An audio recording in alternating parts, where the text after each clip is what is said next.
ฮัลโหลสวัสดีครับ สวัสดีครับพี่บวง สวัสดีครับ สวัสดีทุกท่านนะฮะ ขออภัยนะฮะวันนี้มาช้าเล็กน้อย แต่ก็มานะไม่บิดนะครับผม พี่บวงเป็นไงฮะ สบายดีไหมอาทิตย์นี้ ช่วงนี้ก็มันนอนไม่ค่อยพออ้าวเห็นพี่บวงบยัอกว่า ยังมีปัญหาเรื่องการนอนอยู่ พี่บวงไปซื้อไอ้เครื่องวัดเทสลีปมาแล้วไม่ใช่เหรอ ไม่ได้ซื้อคือจะไปลองไง แล้วเป็นไงลองแต่ไม่ได้มาแบบจะไปซื้อยังไม่ได้ไปลองเลย ยังไม่ได้ลองนะ ใช่คือมีวางแผนว่าจะไปลองเฉยแล้วสรุปว่าการแบบว่าช่วยตัวเองมันไม่ช่วยให้นอนหลับดีขึ้นเหรอพี่บวง ๆโอ้โหมันก็มีช่วยบ้างอะนะแต่ว่าช่วยถ้าบ้างสมมุติว่าแบบ บางจังหวะอาจจะแบบกินอะไรผิดแปลกๆไปอ่ะอ่า มันก็นอนไม่เต็มที่ แต่ว่าพี่บวงวันนี้คุยได้ไหมเนี่ยพี่บวงมีสติดีหรือเปล่าเพราะวันนี้วันพิเศษนะ มีสติดิ มีสตินะพี่บวงถือว่าแบบว่านอนมาพอหรือว่ามีความตื่นตัวนะ ได้นะพี่บวงงั้นผมขออนุญาตเชิญแขกรับเชิญอันสุดพิเศษของเราเข้ามาเลยดีกว่าไม่เป็นการเสียเวลา ครับ วันนี้ใครมาพี่บวงรู้ไหม ใคร คุณเจมส์กิจทีวี โอ้ ตื่นเต้นไหม ตื่นเต้นมากครับ โอเค ถ้าไม่เป็นการเสียเวลานะฮะ ทุกท่านทางบ้านรบกวนกด1เพื่อเป็นการต้อนรับเจมส์กิจทีวีครับ สวัสดีครับ สวัสดี สวัสดีครับสวัสดีครับ สวัสดีทุกท่าน พี่บิ๊กกับพี่บวงครับ สวัสดีนะครับ สวั โอ้ สดี my ครับ ก็ขอบคุณมากเลยนะ คุณเจมส์ที่มาเป็นเกียรติมาพูดคุยกับบิ๊กบวง ยินดี วงกระดอนะฮะ ยินดีมาก เชย คือปกติแขกออกรายการนี้นี่คือไม่รอดสักคนเลย รอดคุย อ๋อ ธรร ร ม อ ดา ดใช่ไหมรอดโอเค เรามีแขกพูดคุยกันหลากหลายวัยนะตั้งแต่แบบ อ๋อ เป็นน้องเรา7-8 ปีหรือเป็นผู้ใหญ่ก็มานะ มาได้ทุกวัย อืมโอเค ก็วันนี้ทักทายแฟนคลับพี่บิ๊กกับพี่บวงทุกคนนะครับสวัสดีทุกคนทุกท่านนะครับเราก็มาแบบไม่ได้มีปัญหาอะไรกับสังคมนะแต่ว่า มาในฐานะแขก เอ้ยมาคุยกันได้พี่เจมส์ไม่ต้องมีปัญหาสังคม อ๋อเหรอ ก็มาได้ ปก เฮ้ย ติต้องมีแบบโทปิกต้องมีดราม่าสักอย่างแล้วค่อยมาออกบิ๊กบวงอารมณ์เหมือนคล้ายๆหนุ่มกัญชัยสาขา2อะไรประมาณ ไม่ นี้ ใช่เลยไม่ใช่ ไม่ เล ใช่ ย ใช่เอาไม่ใช่ใช่ไหม ไม่ใช่หัวกระแส โอ้ พี่เจมส์เข้าใจผิดแล้วนะ โอเค เข้าใจผิด แต่ว่า โอเคปกติ อ่ะ เอาเลยฮะ คือผมต้องแจ้งก่อนหลายคนอาจจะไม่ทราบนะคือบางคนติดตามพี่บวงมานานแล้วนะก็นึกว่าช่องบิ๊กบวงสตูดิโอกับช่องบิ๊กบวงเนี่ยเป็นช่องเดียวกันจริงๆมันคนละช่องนะก็คือถ้าเกิดว่าบิ๊กบวงแล้วมีสตูดิโอเนี่ยจะเป็นช่องเล่นเกมของพี่บวงเขาแต่ว่าถ้าเกิดว่าไม่มีคำว่าสตูดิโอเนี่ยจะเป็นพอดแคสต์ของผมกับบวงประมาณนี้ อืม อันนี้แจ้งให้ทราบสำหรับใครที่อาจจะเป็นแฟนของคุณเจมส์นะฮะแล้วตามมาดู แต่ว่าก่อนที่ผมจะสอบถามคุณเจมส์นะขอผมอนุญาตแวะไปที่พี่บวงนิดนึงเพราะว่าอาทิตย์นี้เนี่ยพี่บวงเนี่ยเขาลงรูปถ่ายคู่กับสาว3 คนนะฮะแล้วทางบ้านเนี่ยเขาส่งคำถามมาบอกว่าพี่บิ๊กพี่บวงเจอคุณลุงแท็กซี่แล้วเหรอหรือยังไงพี่บวงเราต้องชี้แจงให้ชัดเจนนะพี่บวง เฮ้ยอันนี้ผมขอพูดนิดนึงว่า ผมถ่ายรูปกับผู้หญิงลงอ่ะ คือทำไมคนมันไปเม้นต์กันแบบนั้นวะคือคุณอันนี้ผมงงถามจริงๆเลยนะ คือแบบคุณไม่คิดเหรอว่าผู้หญิงเขามาอ่านแล้วเขาจะรู้สึกยังไงอ่ะคือผมลงผมแบบก็บอกว่าไปกินข้าวอ่ะ คุณไม่รู้ด้วยซ้ำว่าเขาเป็นใครเขาอาจจะเป็นแบบอินฟลูเอนเซอร์ที่ผมแบบไปกินข้าวแล้วก็คุยงานอย่างเงี้ยอันนี้ผมก็ไม่รู้เหมือนกันว่ายังไงอ่ะมันแบบมันซีเรียสนิดนึงนะพี่หมูชี้แจงให้ทุกคนเข้าใจว่ามันไม่ได้เป็นอะไรอย่างนั้นอย่างที่ทุกคนเขากล่าวหาไม่คือพี่บิ๊กนึกออกบอกว่าแบบถ่ายรูปกับผู้หญิงมันเดี๋ยวนี้มันคือแบบว่าเราต้องไปแบบมีอะไรกับเขาเราต้องแบบทำเรื่องไม่ดีอะไรอย่างนี้เหรอก็ไม่ใช่ไงก็ไม่เกี่ยวแบบนี้ก็คือแบบผมถ่ายรูปกับผู้หญิงลงไม่ได้หรอมันก็แค่แบบว่าไปกินข้าวด้วยกันคุยงานกันแล้วมันอาจจะมีผู้ชายคนอื่นผมก็แค่ไม่ได้ถ่ายทั้งหมดอะน้องๆเขาแซวอะไรอย่างนี้เลยพี่บวงไม่อันนี้คือผมอะไม่อะไรหรอกคือแต่ว่าคุณไม่นึกถึงคนอื่นเลยเหรอแบบเนี้ยแบบผมลงรูปคนอื่นแล้วโดนแซวแบบนี้มันเจ้าของคือตัวผู้หญิงเขาจะรู้สึกยังไงก็เรียกว่าอยากจะให้คำแนะนำคำเตือนน้องๆที่อาจจะเล่นแบบไม่รู้จักนะก็อยากจะให้ระมัดระวังคำพูดนิดนึงประมาณนี้ อืม โอเค คือแค่ถ่ายรูปนี่โดนว่าเลยครับคุณบวง ใช่ผมก็ไม่รู้เหมือนกันก็คือแบบ คือผมแค่ไปกินข้าวกับคนรู้จักอะไรเงี้ยแล้วก็ถ่ายรูปลงว่าผมมากินข้าว ก็แคปชั่นมันก็มีแค่นั้นนะ นั่นคือใครไปเม้นต์นะฮะผมอยากรู้ไหมว่าใครแบบคนประเภทไหนไปเม้นต์อะไร ผมก็ไม่รู้นะ ก็แบบเป็นคนในเน็ตอะผมก็ไม่รู้เป็นแบบเป็นใครแบบ คนดูช่องผมหรือเปล่า หรือว่าแบบเขาแชร์ไปแล้วก็มาพิมพ์ ผมก็งงเหมือนกัน โอเคครับ ก็เรียกว่า เ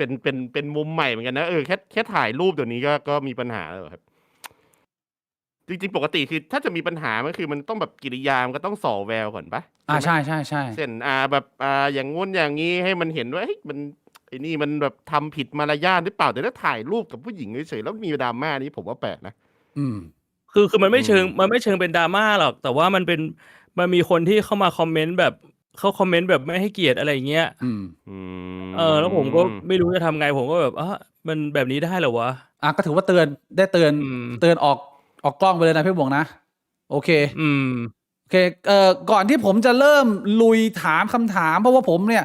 ไม่ได้มีโอกาสมากนะที่จะได้รู้จักคุณเจมส์เป็นการส่วนตัวนะวันนี้ดีใจมากที่ได้มานั่งคุยแต่ว่าก่อนที่ผมจะลุยถามเนี่ยคุณเจมส์มีอะไรอยากจะสอบถามพวกเราก่อนไหมหรือว่ามีอะไรอยากจะนำเสนอพูดก่อนไหมฮะไม่งั้นผมไปยาวเลยนะไม่มีเลยฮะคือเรามาออกรายการคนที่ช่ำชองระดับไลฟ์มาแล้วเป็นร้อย EP คงไม่มีอะไรจะแนะนำหรอกครับจริงๆไม่รู้จะพูดอะไรเลยฮะคุณเจมส์เคยเห็นคอนเทนต์ช่องบิ๊กบวงที่เป็นไอ้ม่านแดงนี่ไหมเคยเห็นแวบๆผ่านตาบ้างไหมเห็นประจำกดดูฟีดดูย้อนหลังที่ผมดูหลาย EP นะล่ะดูหลาย EP อยู่มีอันไหนเป็นแบบว่าภาพจำหรือว่าที่จำได้บ้างไหมว่าบิ๊กบวงภาพจำเลยดร.โสพลล่าสุดไม่นานน่าจะประมาณเดือนนึงน่าจะประมาณเดือนใช่2 เดือนใช่ไหมฮะแล้วก็มีสรุปข่าวต่างๆเช่นข่าวที่เป็นประเด็นทางสังคมใช่ไหมทางประเด็นทางสังคมต่างๆเช่นเลือกตั้งบ้างหรือว่าข่าวคนดังที่ไปออกโหนกระแสมาบ้างนู่นนี่นั่นใช่ไหมก็ทางช่องพอดแคสต์ตรงนี้ก็เป็นประมาณนั้นนะครับคุณเจมส์เคยมีมุมมองด้วยเห็นไหมมุมมองแบบบอกว่าเอ้ยพี่บิ๊กพี่บวงอาจจะพูดไม่ make sense อะไรอย่างเงี้ยมีแบบรู้สึกว่าเราอาจจะไม่แฟร์อะไรอย่างงี้ไหมเคยมีความรู้สึกอะไรอย่างงี้บ้างไหมอยากจะโต้เถียงอะไรอย่างเงี้ยคือผมคิดว่าในการพูดเนี่ยใช่ไหมคือคุณทำรายการแบบพอดแคสต์อยู่แล้วทุกคนก็ต้องมีความคิดเป็นของตัวเองเนี่ยเพียงแต่ว่าคำพูดของแต่ละคนเนี่ยคนที่ดูเนี่ยก็ต้องตัดสินใจว่าเราจะชั่งน้ำหนักไปทางฝั่งไหนใช่ไหมก็ต้องมีน้ำหนักของแต่ละฝั่งอยู่แล้วทุกคนมีเหตุผลของตัวเองแล้วกันเพราะฉะนั้นผมก็ respect รายการนี้ที่แบบมีการให้เห็นหลายๆมุมมองทั้งดีเฟนส์ฝั่งที่แบบทำผิดบ้างใช่ไหมเขาทำผิดเพราะอะไรอย่างนี้คนที่ทำถูกแต่ก็อาจจะโพสต์ผิดบ้างใช้คำพูดผิดบ้างเพราะอะไรอย่างเงี้ยเพราะฉะนั้นประเด็นทางสังคมผมว่ามันก็ต้องพิจารณาจากความคิดที่ถูกต้องที่สุดนะกันในมุมผมนะโอเคขอบคุณมากนะคุณเจที่มาดูช่องปัญญาอ่อนของพวกเราคือจริงๆแล้วจุดเริ่มต้นมันไม่ได้มีอะไรมากคุณเจมจุดเริ่มต้นคือผมเหงาแล้วผมก็คิดถึงเพื่อนเก่าผมก็คือคุณบวงควงกระดอเนี่ยผมก็เลยทักไปหาแกวันทักไปหาแกวันนึงว่าเฮ้ยพี่บวงมานั่งคุยกันแบบชิวๆอะไรงี้ไหมก็เลยจุดเริ่มต้นก็เลยเริ่มมาเป็นรายการที่ผมอยากจะนัดเพื่อนสนิทผมคนนึงมานั่งคุยกันเพราะว่าผมกับบวงห่างหายกันไปเป็นแบบเกือบ10 ปีให้บวงได้นะประมาณนั้นอ่ะใช่ก็เลยตั้งแต่เรียนจบอย่างเงี้ยมันก็แบบมีเจอกันบ้างนานๆทีแต่มันก็ไม่ได้คุยกันเยอะก็เลยเป็นรายการประมาณนี้ผมรู้จักคุณเจมอาจจะไม่ได้เยอะหรือลึกมากสิ่งที่ผมรู้จักคุณเจมผ่านก็คือจะเป็นคอนเทนต์บ้านขยะที่ผมเห็นแล้วแนวแบบ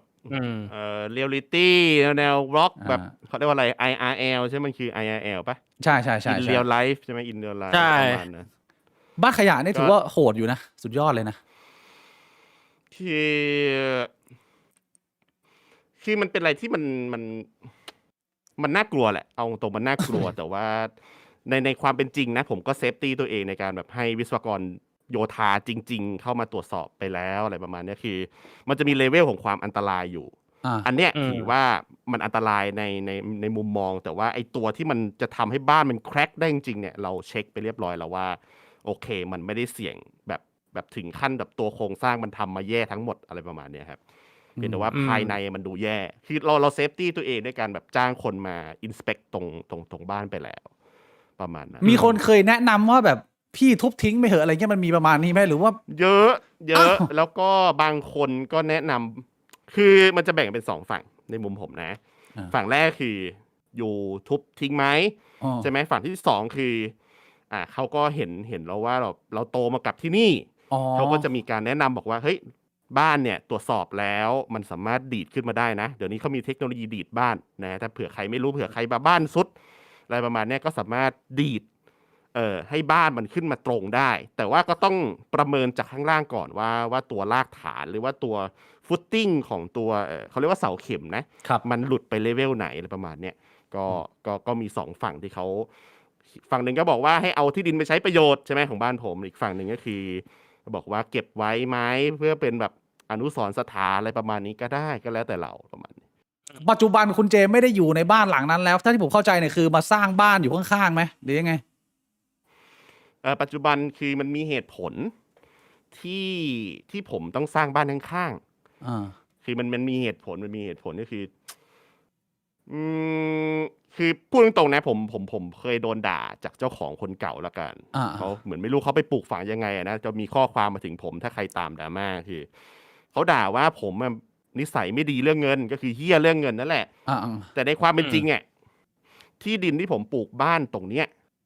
เป็นที่ดินที่เขายืมเงินผมไปแล้วเขาไม่คืนแล้วเขาเอาที่ดินเนี่ยมาจำนองมายัดใส่เราใช่แล้วที่ดินเนี่ยไม่ได้เป็นราคาปกตินะเป็นราคาที่สูงกว่าปกติมากแล้วผมก็เลยรู้สึกว่าเอาไอ้เหี้ยนี่มันมัดมือชกกูนี่หว่านะไหนจะแบบใช่ไหมมึงไปบอกกับคนอื่นนู่นนี่นั่นบอกว่าแบบเราแม่งแย่อย่างนั้นแย่อย่างนี้สารพัดสารเพอย่างเงี้ยแต่ว่าในความเป็นจริงคือผมให้เขายืมเงินไปแบบเป็นก้อนเลยแล้วกันเป็นหลายล้านแล้วเขาไม่มีตังค์คืนทีเนี้ยตอนแรกก็มีปัญหากันภายในบ้านผมก็จะไปซื้อบ้านละคือผมไปจองบ้านไปเรียบร้อยแล้วเพียงแต่ว่ามันมีปัจจัยที่มันทำให้แบบโอเคกูจะสร้างบ้านตรงนี้แหละประมาณนั้นแหละประมาณนั้นก็เลยไม่ได้ไปอยู่บ้านที่จองไว้เราก็สร้างข้างๆไอ้ที่เราได้มาแล้วก็สร้างอยู่ตรงข้างๆบ้านขยะไปเลยใช่ฮะก็ในมุมผมมันก็มีข้อดีและข้อเสียนะอันนี้ก็เผื่อน้องๆแบบเผื่อพี่ๆนะพี่บิ๊กกับพี่บ่วงอนาคตจะสร้างบ้านหรือว่าคนที่กำลังฟังอยู่เนี่ยอยากจะสร้างบ้านสักหลังก็คือบ้านในกรุงเทพละกันผมยกตัวอย่างในเฉพาะกรุงเทพมันแพงมากหลายๆคนอยู่ต่างจังหวัดเนี่ยไม่รู้ว่าบ้านแค่แบบเอา40ตารางวา50ตารางวาอย่างเงี้ย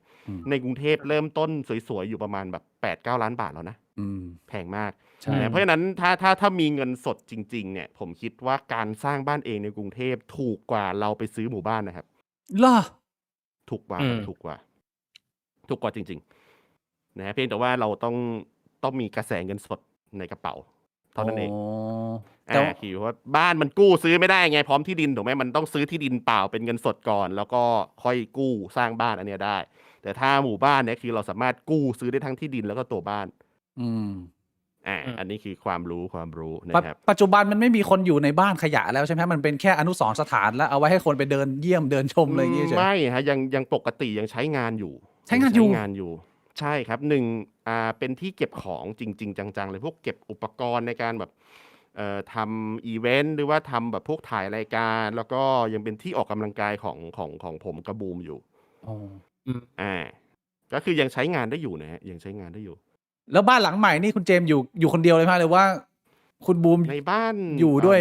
มีหลายคนบูมอยู่ให้บูมอยู่คือบ้านเดียวกันคือบ้านใหม่ของผมเนี่ยคือเราสร้างแล้วก็มีห้องให้บูมด้วยเลยก็คือสร้างให้เขาอยู่นั่นแหละ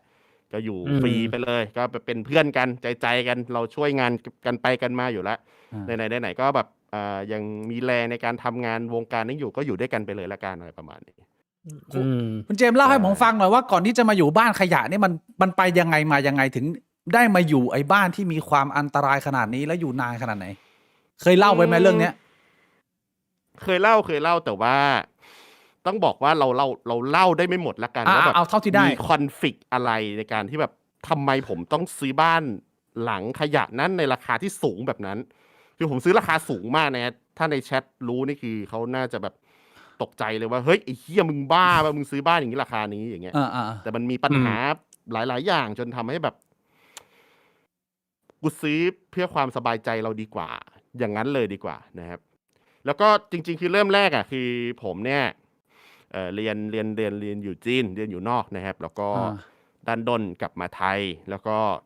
ตั้งหลักไปตั้งหลักมาเนี่ยเราก็อยากย้ายมากรุงเทพเพราะว่าถ้าในสมัยก่อนแล้วกันบอกว่าถ้าใครทำเป็นวงการบันเทิงนะครับเกี่ยวกับเกมเนี่ยเขาเรียกว่าวงการบันเทิงละถ้าใครเกี่ยวกับวงการบันเทิงเนี่ยก็ต้องอยู่กรุงเทพหรือว่ารอบๆกรุงเทพเนี่ยมันจะทำงานง่ายสะดวกเราก็เลยตัดสินใจย้ายจากต่างจังหวัดเข้ามาที่กรุงเทพตอนแรกคือมีคอนโดอยู่1ที่อยู่ที่แถววัดพระศรีทีนี้ก็คือเรากำลังทำห้องเก็บเสียงครับทำห้องเก็บเสียงทีนี้เราก็ได้รู้จักของคนหนึ่งก็คือเจ้าของบ้านขยะนี่แหละเขาก็ชวนมาอยู่ชั่วคราวก่อนแล้วเขาจะเคลียร์ห้องให้แล้วเราก็จ่ายค่าเช่าเขาแล้วก็ค่าไฟแล้วค่าเน็ตก็คือไม่ได้อยู่ฟรีนะฮะเพราะว่าที่ต้องพูดอย่างนี้เป็นเพราะว่าคือคนรอบตัวเขาอ่ะเขาไปพูดว่าผมมาเกาะเขากินอยู่ฟรีเข้าใจไหมฮะเข้าใจต้องมันเป็นโทปิกที่หลายๆคนรู้อยู่แล้วว่าเราไปอยู่บ้านเขาเราจ่ายค่าเช่าแต่ว่าเขาไปบอกคนอื่นว่าเราอยู่ฟรีนะฮะมันก็เลยเป็นแบบทุกคนรอบตัวเขาก็เลยมองผมแย่แต่ในความเป็นจริงคือถ้าคนรู้จักของผมจริงเนี่ยก็คือถ้าดูตามสลิปโอนเงินเลยทุกเดือนนี่คือก็จะมีค่าไฟค่าน้ำค่าบ้านให้เขาทุกเดือนตั้งแต่แรกคืออยู่ไปอยู่มามันก็นั่นแหละมีปัญหากันไม่ได้ภายในบ้านนะภายในบ้านก็เลยนั่นแหละครับก็เป็นคอนฟลิกต์ในบ้านกันก็เลยเกิดเป็นปัจจุบันเลยคือเราก็เทคโอเนอร์ก็คือซื้อขาดมาเลยเชี่ยก็อยู่นานไหมคุณเจมส์อยู่ในหลังนั้นแบบ2-3 ปี4-5 ปีมันเป็นหลักประมาณไหนประมาณ3 ปีกว่า3 ปีกว่าเกือบเข้า4 ปีใช่ไหมน่าจะประมาณนั้นนะผมจำไม่ได้แต่น่าจะประมาณนั้นผมจำได้ว่าที่ไนท์เคยไปน่าจะแบบประมาณ2 ปีที่แล้วมั้งที่ไนท์อันนั้นคือซื้อเรียบร้อยแล้วอันนั้นคือซื้อเรียบร้อยแล้วครับอยู่จริงๆนี่คือตอนแรกบ้านโอ้โห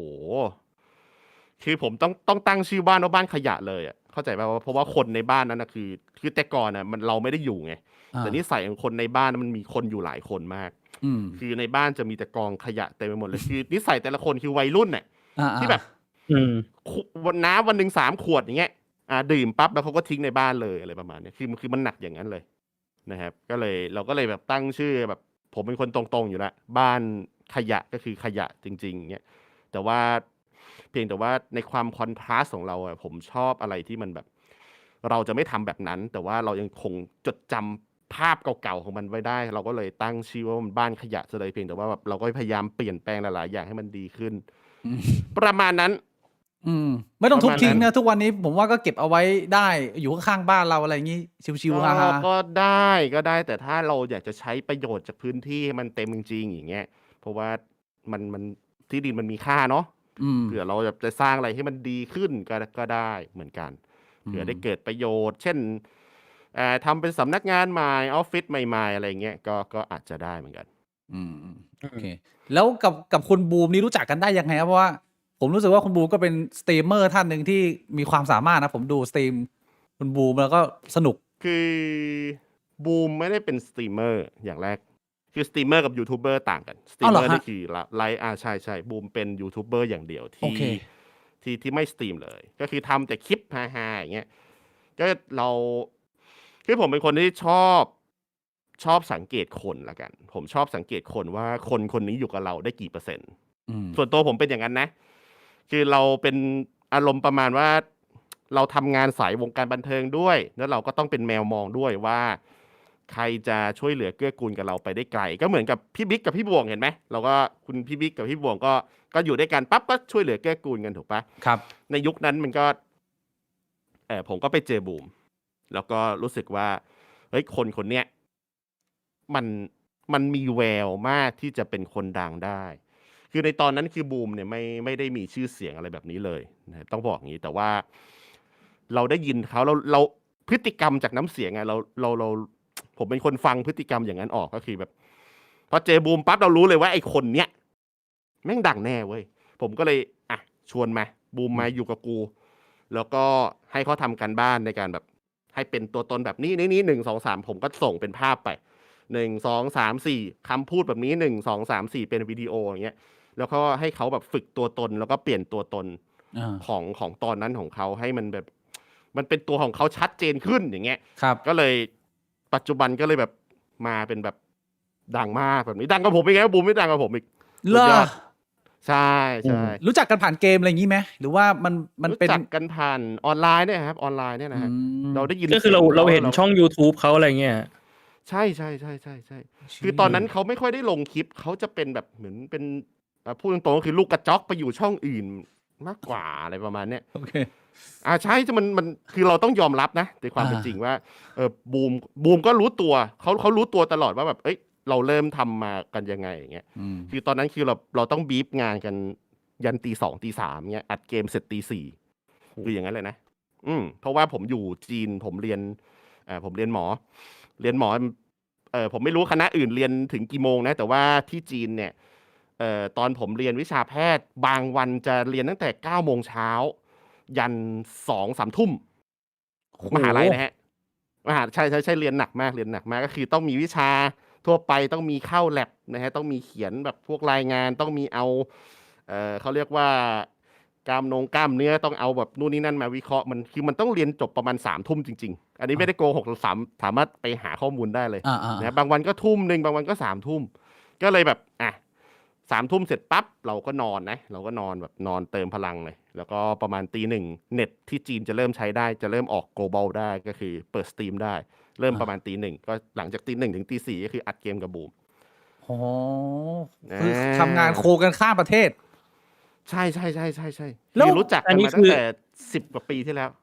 อันนี้คือ10 กว่าปีที่แล้ว10 กว่าปีที่แล้วเชี่ยแล้วไปยังไงมายังไงถึงไปโผล่ที่จีนได้คือเราเรียนจบม.ปลายที่ประเทศไทยคือเราได้มีโอกาสสอบความรู้วิทยาศาสตร์เบื้องต้นแล้วกันแล้วก็ได้มีโอกาสเข้าไปเรียนหมอคือเป็นแพทย์สามัญเลยนะครับที่เป็นเรียนเป็นอังกฤษล้วนเลยแล้วก็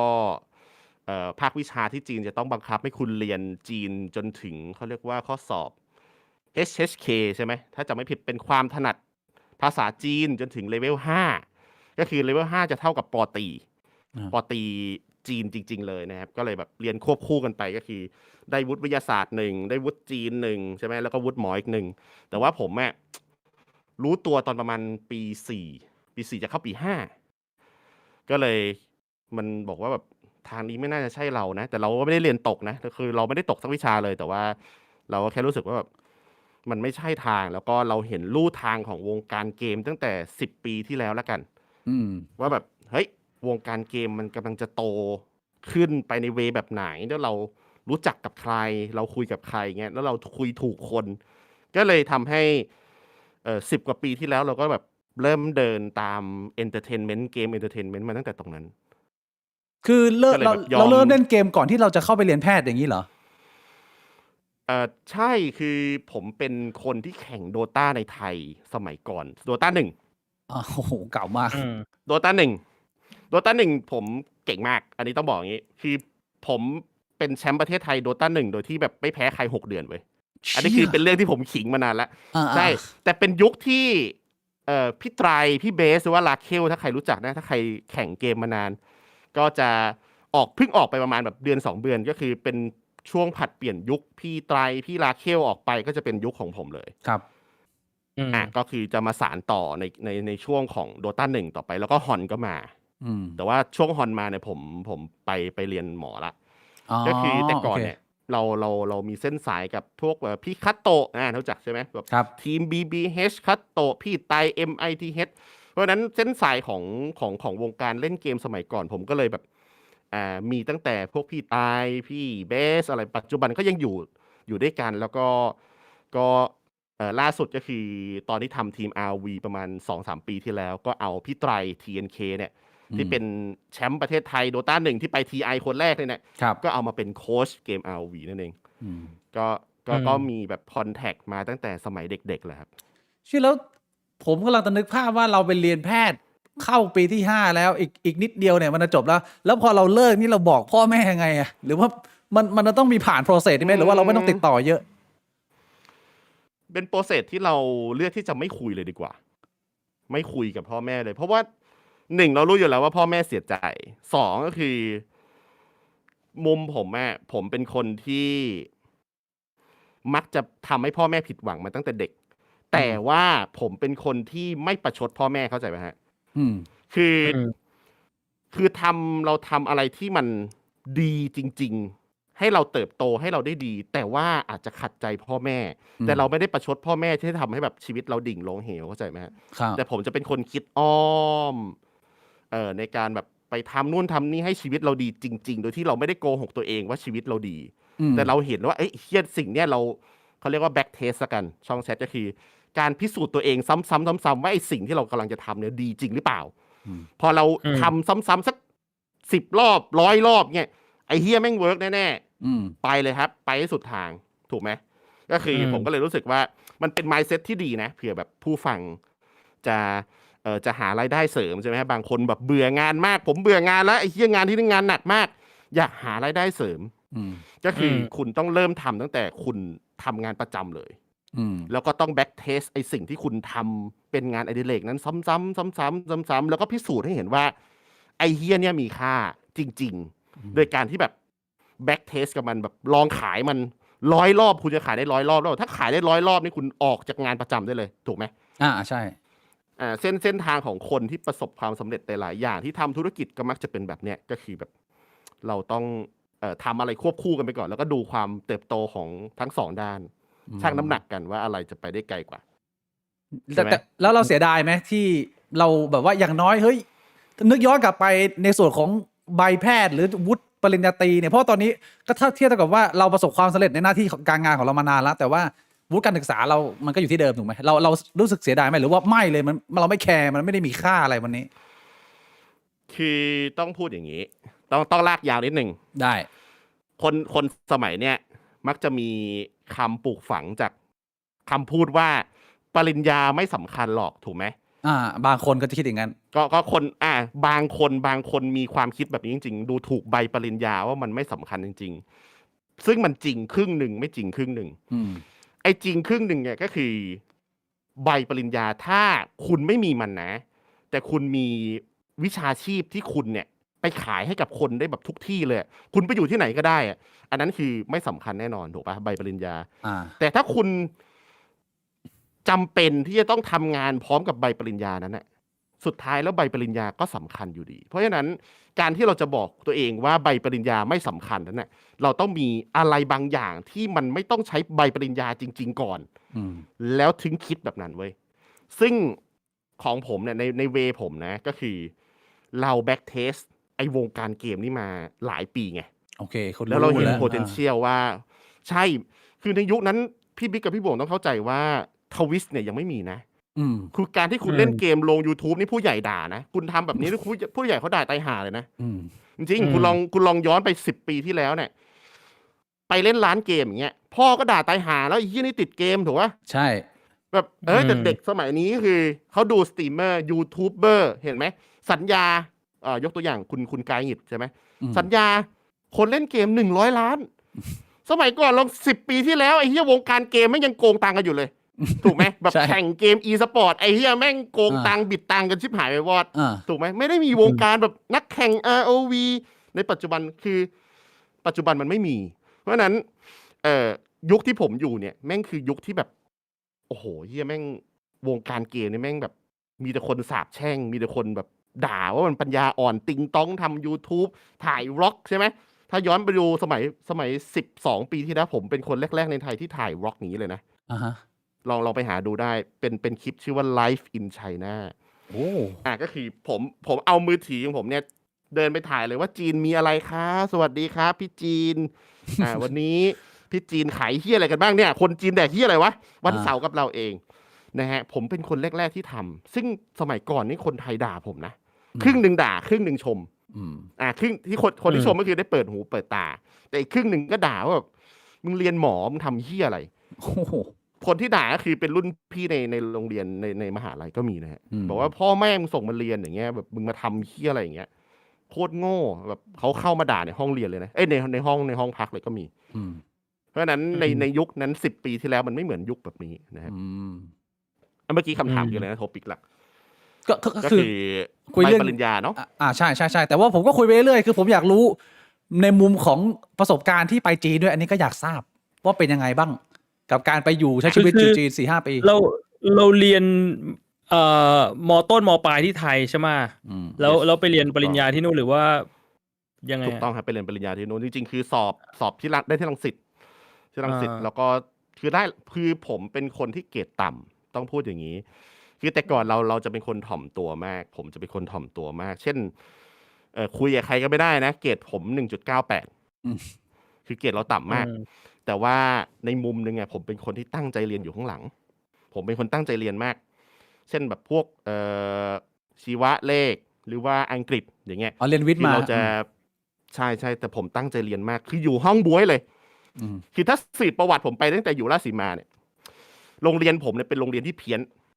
ผมไม่รู้ว่าห้องหนึ่งของพี่บิ๊กพี่บวงเนี่ยจบเป็นกี่คน แต่ว่าห้องผมเนี่ย50 คนจบกัน20 กว่าคนนะ เฮ้ย จบม.6ก็เหรอ ใช่ฮะใช่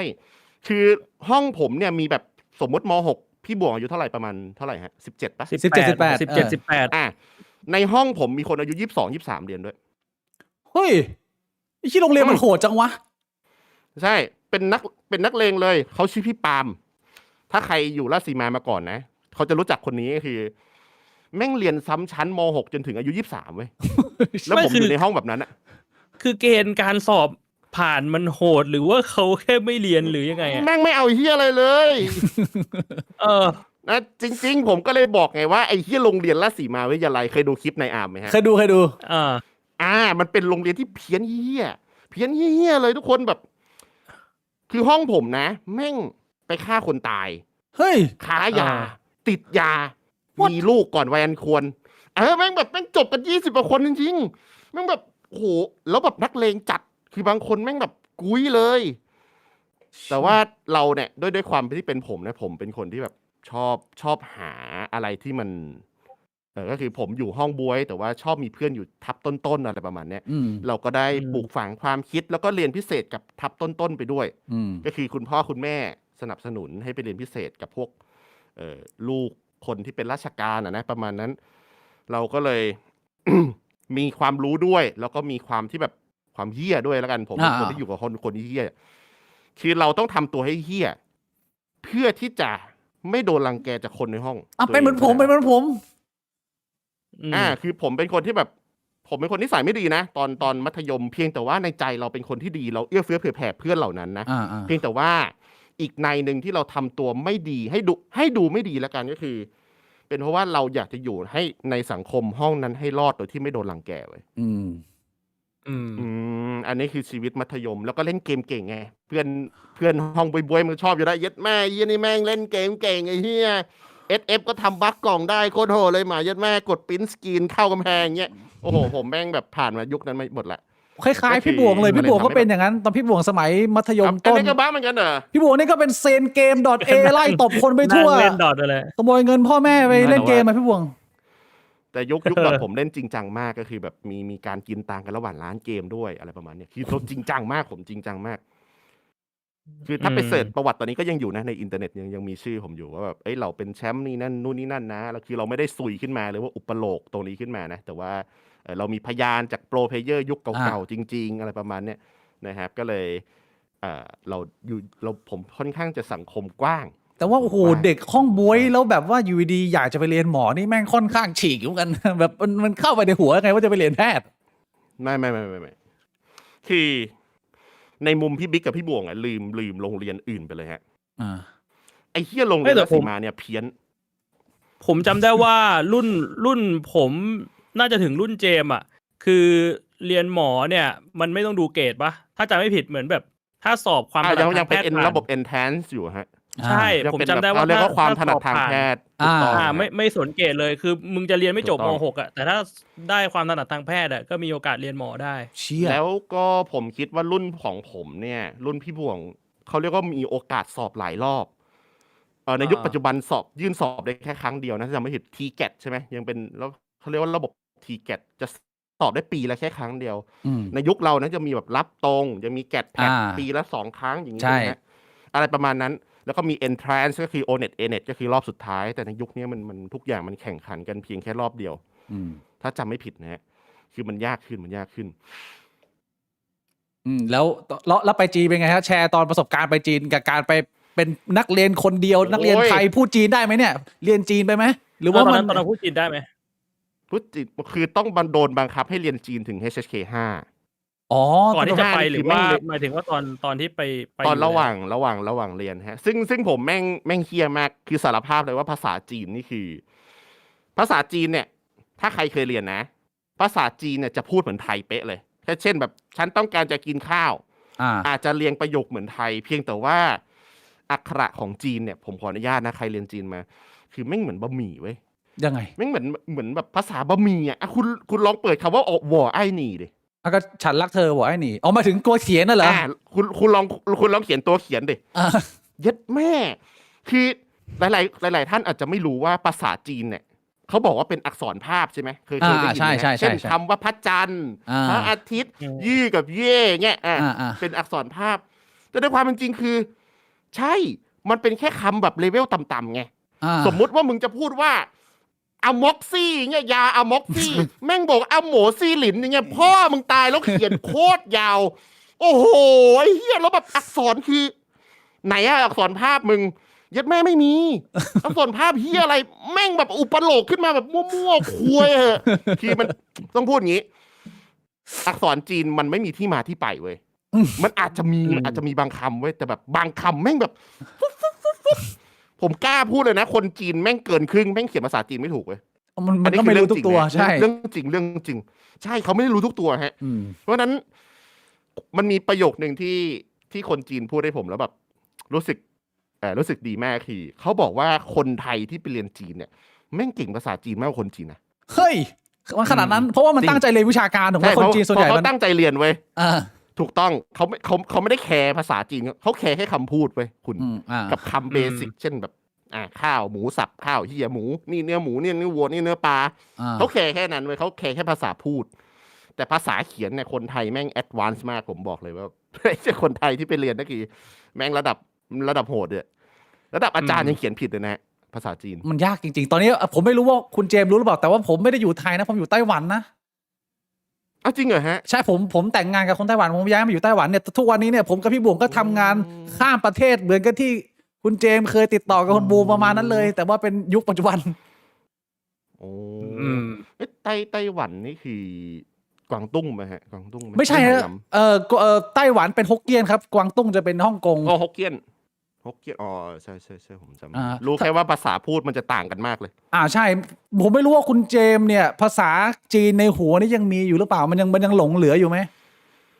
มีแค่เบสิกเช่นแบบนะวอเย่าชื่อเจ้าก็อะไรเงี้ยแบบเขียนที่แปลว่าเงินแบบอีเตียนหรือแบบไปทางซ้ายไปทางขวาอะไรแบบรู้ว่าบ้านผมฉันต้องการกินประมาณนี้แบบฉันต้องการกินนู่นกินนี่พอได้แต่ถ้าแบบคือต้องพูดอย่างนี้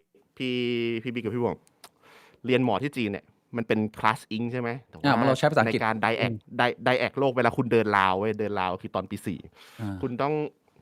โลกเป็นภาษาจีนนะคุณไอ้เฮียแบบพ่อมึงตายเมื่อกี้ยังรู้สึกว่าแบบเฮียอะไรใช่ไหมเนี่ยมันต้องไปเรียนโลกเป็นภาษาจีนโอ้โหเฮียมันเหนื่อยแล้วแบบคนไข้จีนนี่อย่างเฮียผมบอกเลยคือแบ่งครึ่งเลยนะฮะคนดีครึ่งนึงอีกครึ่งนึงแม่งแบบโอ้โหแม่งขากเสลดในโรงพยาบาลอย่างเงี้ยคุณเคยเห็นปะในโรงแรม5 ดาวมันจะขากเสลดใช่ปะแต่นี่มึงป่วยอยู่แล้วมึงเป็นโรคอยู่แล้วมึงขากเสลดในโรงพยาบาลไอ้เหี้ยกูเลยเชื่อแบบควายไม่คือขากเสลดในโรงพยาบาลนี่คือไงแบบว่าทางเดินเลยนะแบบเดินอยู่แบบเสลดต้องขากลงเลยเหรอเป็นเรื่องปกติก็คือนอร์มของเขาเลยนี่เป็นนอร์มก็คือแชทก็คือเขาเรียกว่าวัฒนธรรมเป็น culture ใช่ไหมคือเป็นเรื่องปกติที่เขาจะถุย สเลดลงพื้นคือดีหน่อยถ้าเป็นเมืองไทยโรงเรียนมัธยมแม่งถุยใส่เฮี้ยที่จับราวบันไดถูกปะที่แม่งแกล้งกัน อันนั้นคือดีแล้วเหรอ ไม่ ฮะ ได้ถุยทำเฮี้ยเลยมีโรงเรียนผมมี แม่งถุยใส่ราวบันไดเฮี้ยแต่คนจีนถุยลงพื้นแล้วก็แบบเขานอนในห้องน้ำกัน อันนี้ถามรุ่นพี่หมอหลายๆคนที่เรียนใช่คือโรงพยาบาลไทยอ่ะเป็นสถานที่ที่มีสเปซเยอะ คือโรงพยาบาลประเทศไทยเป็นของรัฐใช่ไหมฮะเขามีเตรียมที่ดินเตรียมอะไรให้มันเยอะมาก คือมีที่ให้สำหรับสมมติว่าญาติเขามาจากต่างจังหวัดจริง ๆเขามีที่นอนอยู่ใช่ไหมอาจจะกางเต็นท์จีนเหมือนกัน แต่จีนแคบกว่าเว้ยจีนแม่งนอนแบบมึงนอนตรงไหนได้นอนในห้องหนีไฟอย่างเงี้ยเขานอนนะโอ้ หมายถึงคนไข้เหรอ ญาติ หรือหม ญาติ ถึงหมอ ญาติที่มา ญาติอ๋อ ใช่เพราะว่าเขามาไกลมากพี่บ่วง คือไทยเราอ่ะเป็นแค่เศษของจีนใช่ปะจีนก็มีเลเวลประมาณนั้นก็คือ มันจะมีโรงพยาบาลกลางโรงพยาบาลตำบลโรงพยาบาลแบบไกลๆเหมือนหมอโฮจุนอย่างเงี้ยเคยเห็นปะเคยดูหนังหมออยู่บนเขา แต่ไอโรงพยาบาลที่เป็นเซ็นเตอร์อยู่ตรงกลางเนี่ยมันไกลมากกับคนพวกนั้นเขาต้องนั่งรถไฟความเร็วสูงมาไม่ก็นั่งรถบัสมาซึ่งแม่งไม่มีที่พักเว้ยที่พักแพงมากคือจีนปัจจุบันที่จีนราคาที่พักถูกนะแต่ก่อนเนี่ยแพงนะฮะ10 ปีที่แล้วแพงเขาต้องนอนกันที่แบบป่องบันไดหนีไฟบางคนไม่มีเงินจริงๆเขาก็นอนที่พื้นนะฮะเป็นอย่างนั้นจริงๆเป็นอย่างนั้นจริงๆอันนี้เราอยู่ที่โรงพยาบาลแบบต่างจังหวัดหรือว่าเป็นเมืองหลวงเป็นเมืองเจริญหรือเราไปเรียนเมืองใหญ่แล้วนะฮะใช่ Oh my god bro ก็ทุกคนเนี่ยเขาไม่มีโฮปกับโรงพยาบาลระดับแบบโลคอลคือหลายๆคนอาจจะไม่รู้นะฮะว่าจีนเพิ่งมาเจริญประมาณ10 กว่าปีที่แล้วนี่เองเพิ่งมาเจริญนะฮะหลายๆคนอาจจะมองว่าจีนปัจจุบันมันยิ่งใหญ่ความจริงไม่ใช่อย่างนั้นถ้าคุณย้อนไปอีกสัก15 ปีอ่ะยุคนั้นนี่คือข้างถนนนะเขาจะนั่งอย่างเงี้ยมีโต๊ะอันนึงเขาจะเจาะเลือดขาย What แชทเห็นภาพเฮ้ยจีนเขาเจาะเลือดขายนะฮะหรือแม้กระทั่งแบบเราเรียนอาจารย์แพทย์ใช่ไหมเราเรียนแพทย์การจะมีอาจารย์ใหญ่สักคนหนึ่งอาจารย์ใหญ่คือบอดี้นะครับศพของคนศพนั้นเนี่ยจะโรงพยาบาลจะต้องซื้อมาคนเนี่ยจะต้องไปขายศพนะได้ตังค์ The fuck bro ได้ตังค์นะฮะใช่ปัจจุบันก็ยังเป็นอย่างนั้นอยู่เพราะฉะนั้นในโรงพยาบาลประเทศไทยอาจารย์ใหญ่นี่คือสภาพอย่างนี้เลยฮะคือมันแบบ100%เลยคืออาจารย์ใหญ่ประเทศไทยดีมากใช่เพราะคนไทยถูกปลูกฝังว่าเอ้ยถ้าฉันจากไปนะฉันขอบริจาคใช่ไหมฮะอวัยวะอะไรประมาณเนี้ยแต่จีนไม่ได้เป็นอย่างนั้นนะจีนนี่คือโรงพยาบาล you have to buy a body from แบบ local เข้ามาเป็นอาจารย์ใหญ่ใช่ครับเพราะฉะนั้นแบบอาจารย์ใหญ่1 ร่างนี่ใช้หลายรุ่นโอ้โหคือทุกอย่างที่เป็นแบบเกี่ยวกับเลือดเนื้อกายอย่างเงี้ยถ้าใครเคยเห็นข่าวว่าเขาขายไตอย่างเงี้ยเพื่อ iPhone แม่งเรื่องจริงนะเรื่องอันนั้นคือเรื่องจริงนะครับก็คือส่วนหนึ่งโรงพยาบาลก็ซื้อไปเพื่อแบบว่าไปสอนแพทย์รุ่นใหม่อะไรเงี้ยเหรอถูกต้องแต่ว่า1 ร่างนี่อยู่หลายรุ่นมันแพงมากใช้แล้วใช้อีกแล้วไซเคิล yes ก็คือไอ้ที่เขาบอกว่าประเทศจีนเจริญในทุกวันนี้เนี่ยส่วนใหญ่แล้วมันจะเป็นเหมือนจะเจริญกระจุกไหมก็คือเป็นพื้นที่หลวงแต่ว่าไอ้พื้นที่ข้างนอกแม่งก็ยังกันดารยังหนักอยู่อะไรประมาณนี้พี่บิ๊กอยู่ไต้หวันเนาะครับไต้หวันเนี่ยมัน maximum capacity แหละก็คือเขาเรียกว่าพื้นที่ดินเนี่ยพื้นที่มันเล็กใช้สอยเป็นมันเล็กใช่เขาเรียกว่าที่อยู่อาศัยมันแพงมากถูกไหมใช่แต่จีนเนี่ยที่อยู่อาศัยยังมีเยอะกว้างมากเพียงแต่ว่าไอสิ่งที่มันขยายไปกว้างขึ้นเนี่ยคนมันไม่มีตังค์เว้ยแม่งกู้มาสร้างเรื่อยๆไงจนทำให้เกิดฟองสบู่อสังหาเห็นไหมฮะธนาคารอันดับ2ล้มละลายเห็นไหมคือลองคิดมันหนักมากตอนนี้เศรษฐกิจจีนหนักมากลองคิดภาพว่าเราฝากเงินไว้ในกสิกรปัจจุบันกสิกรเป็นอันดับ2ถูกไหมอันดับ1คือ SCB ถูกไหมฮะลองคิดว่าเราฝากเงินกสิกรแล้วอยู่ๆกสิกรล้มละลายแล้วเงินเราหายดิจีนไม่เกิดแบบนั้นอะตอนเนี้ยนะเชื่ออะไรนะเอเวอร์แกรนด์ไหมฮะลองเสิร์ชดูได้ฮะใช่ไหมไอ้นั่นแหละแต่ตอนแรกนึกว่ามันเป็นบริษัทอสังหามันคือบริษัทอสังหามันคือเอามันพ่วงกันหมดก็คือเขาเรียกว่าเฮดข้างในธนาคารเขาเซ็นเหมือนเส้นสายนะคอร์รัปชันก็คือปล่อยให้เกิดการกู้สร้างคอนโดมหาศาลด้วยความเร็วมากมันขึ้นมาเป็นดอกเห็ดเลย คือถ้าใครเคยไปจีนต่างจังหวัดเราจะเห็นแบบ คือคอนโดระดับ40ชั้นเนี่ยขึ้น 1,000 ตึกพร้อมกันเนี่ยลองคิดภาพแบบนั้น เชี่ กรุง ย เทพนี่ขึ้นทีละตึก2ตึกใช่ไหมฮะที่จีนเนี่ยมันมีช่องที่ไทยทำด้วยนะเขาชื่อว่าช่องอะไรสไปซ์จีนอะไรสักอย่างที่อยู่ใน Facebook ถ้าใครเคยตามเขาจะแบบเห็นเลยว่าแบบเขาจะขึ้นตึกคอนโดเนี่ยทีละ1,000 ตึกอันนี้จริงๆแล้วลองคิดภาพว่าฝุ่นเยอะขนาดไหนใช่ปะแล้ว 1,000 ตึกเนี่ยไม่ได้ขายถูกนะแล้วใครซื้ออ่ะสุดท้ายก็คือเงินมันไม่โฟลว์ใช่ปะพอแคชมันไม่โฟลว์มันเอาหนี้ตรงนั้นมาคืนไม่ได้ธนาคารก็เจ๊งมันเลยเกิดเป็นแบบเขาเรียกว่าเศรษฐกิจลูกโซ่ที่แบบปัจจุบันจีนคือฟักอัพมากนะครับฟักอัพแล้วมันก็เป็นตึกที่อยู่อย่างนั้นไม่มีใครอยู่ล้างก็ทิ้งล้างฮะล้างแล้วคุณภาพก็ไม่ดีด้วยนะคุณภาพก็ไม่ดีด้วยไอ้เหล็กสกายเนี่ยที่สตงมันบอมมาก็ที่จีนก็ใช้แบบนั้นแหละฮะเกรดเดียวกันWhat the fuck bro แล้วตั้งแต่เราจบไอแพทย์เนี่ยเราไม่ได้เรียนต่อเราบินกลับมาไทยเนี่ยเราไม่ได้กลับไปเที่ยวจีนผมไม่จบหมายถึงว่าจบโปรเจกต์นี้เนี่ยเราได้มีกลับไปเยี่ยมจีนอะไรอย่างงี้ไหมหรือว่าเราจบเลยเราไม่ได้กลับไปหาอีกเลยเราได้ไปแบบเมืองหลวงก็ได้ไปดูช่างไห่เซี่ยงไฮ้คือช่างไห่คนจีนเรียกว่าช่างไห่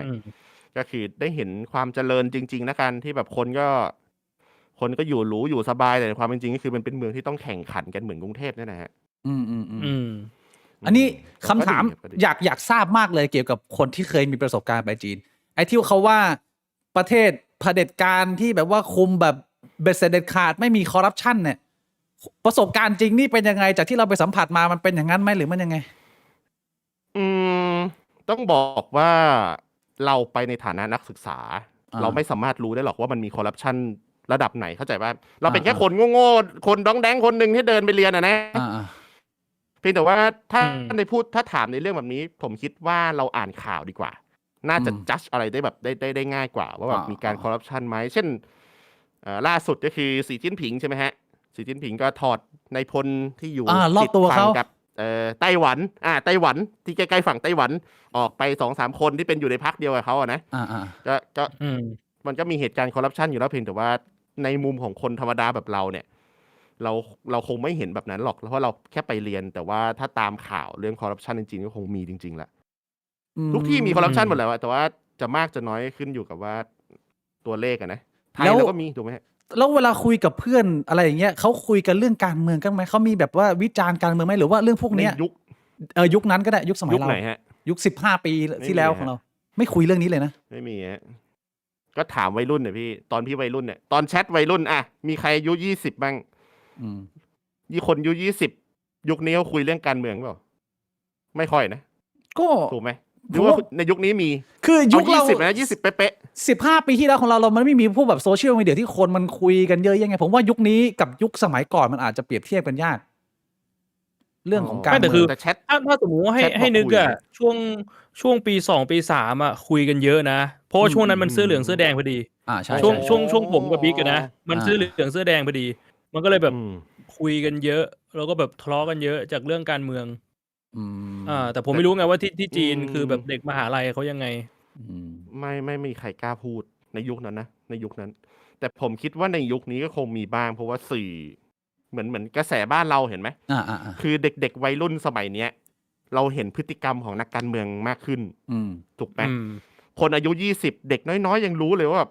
ไอ้เหี้ยคนแบบนี้เหรอวะแม่งจะเข้ามาดูแลกู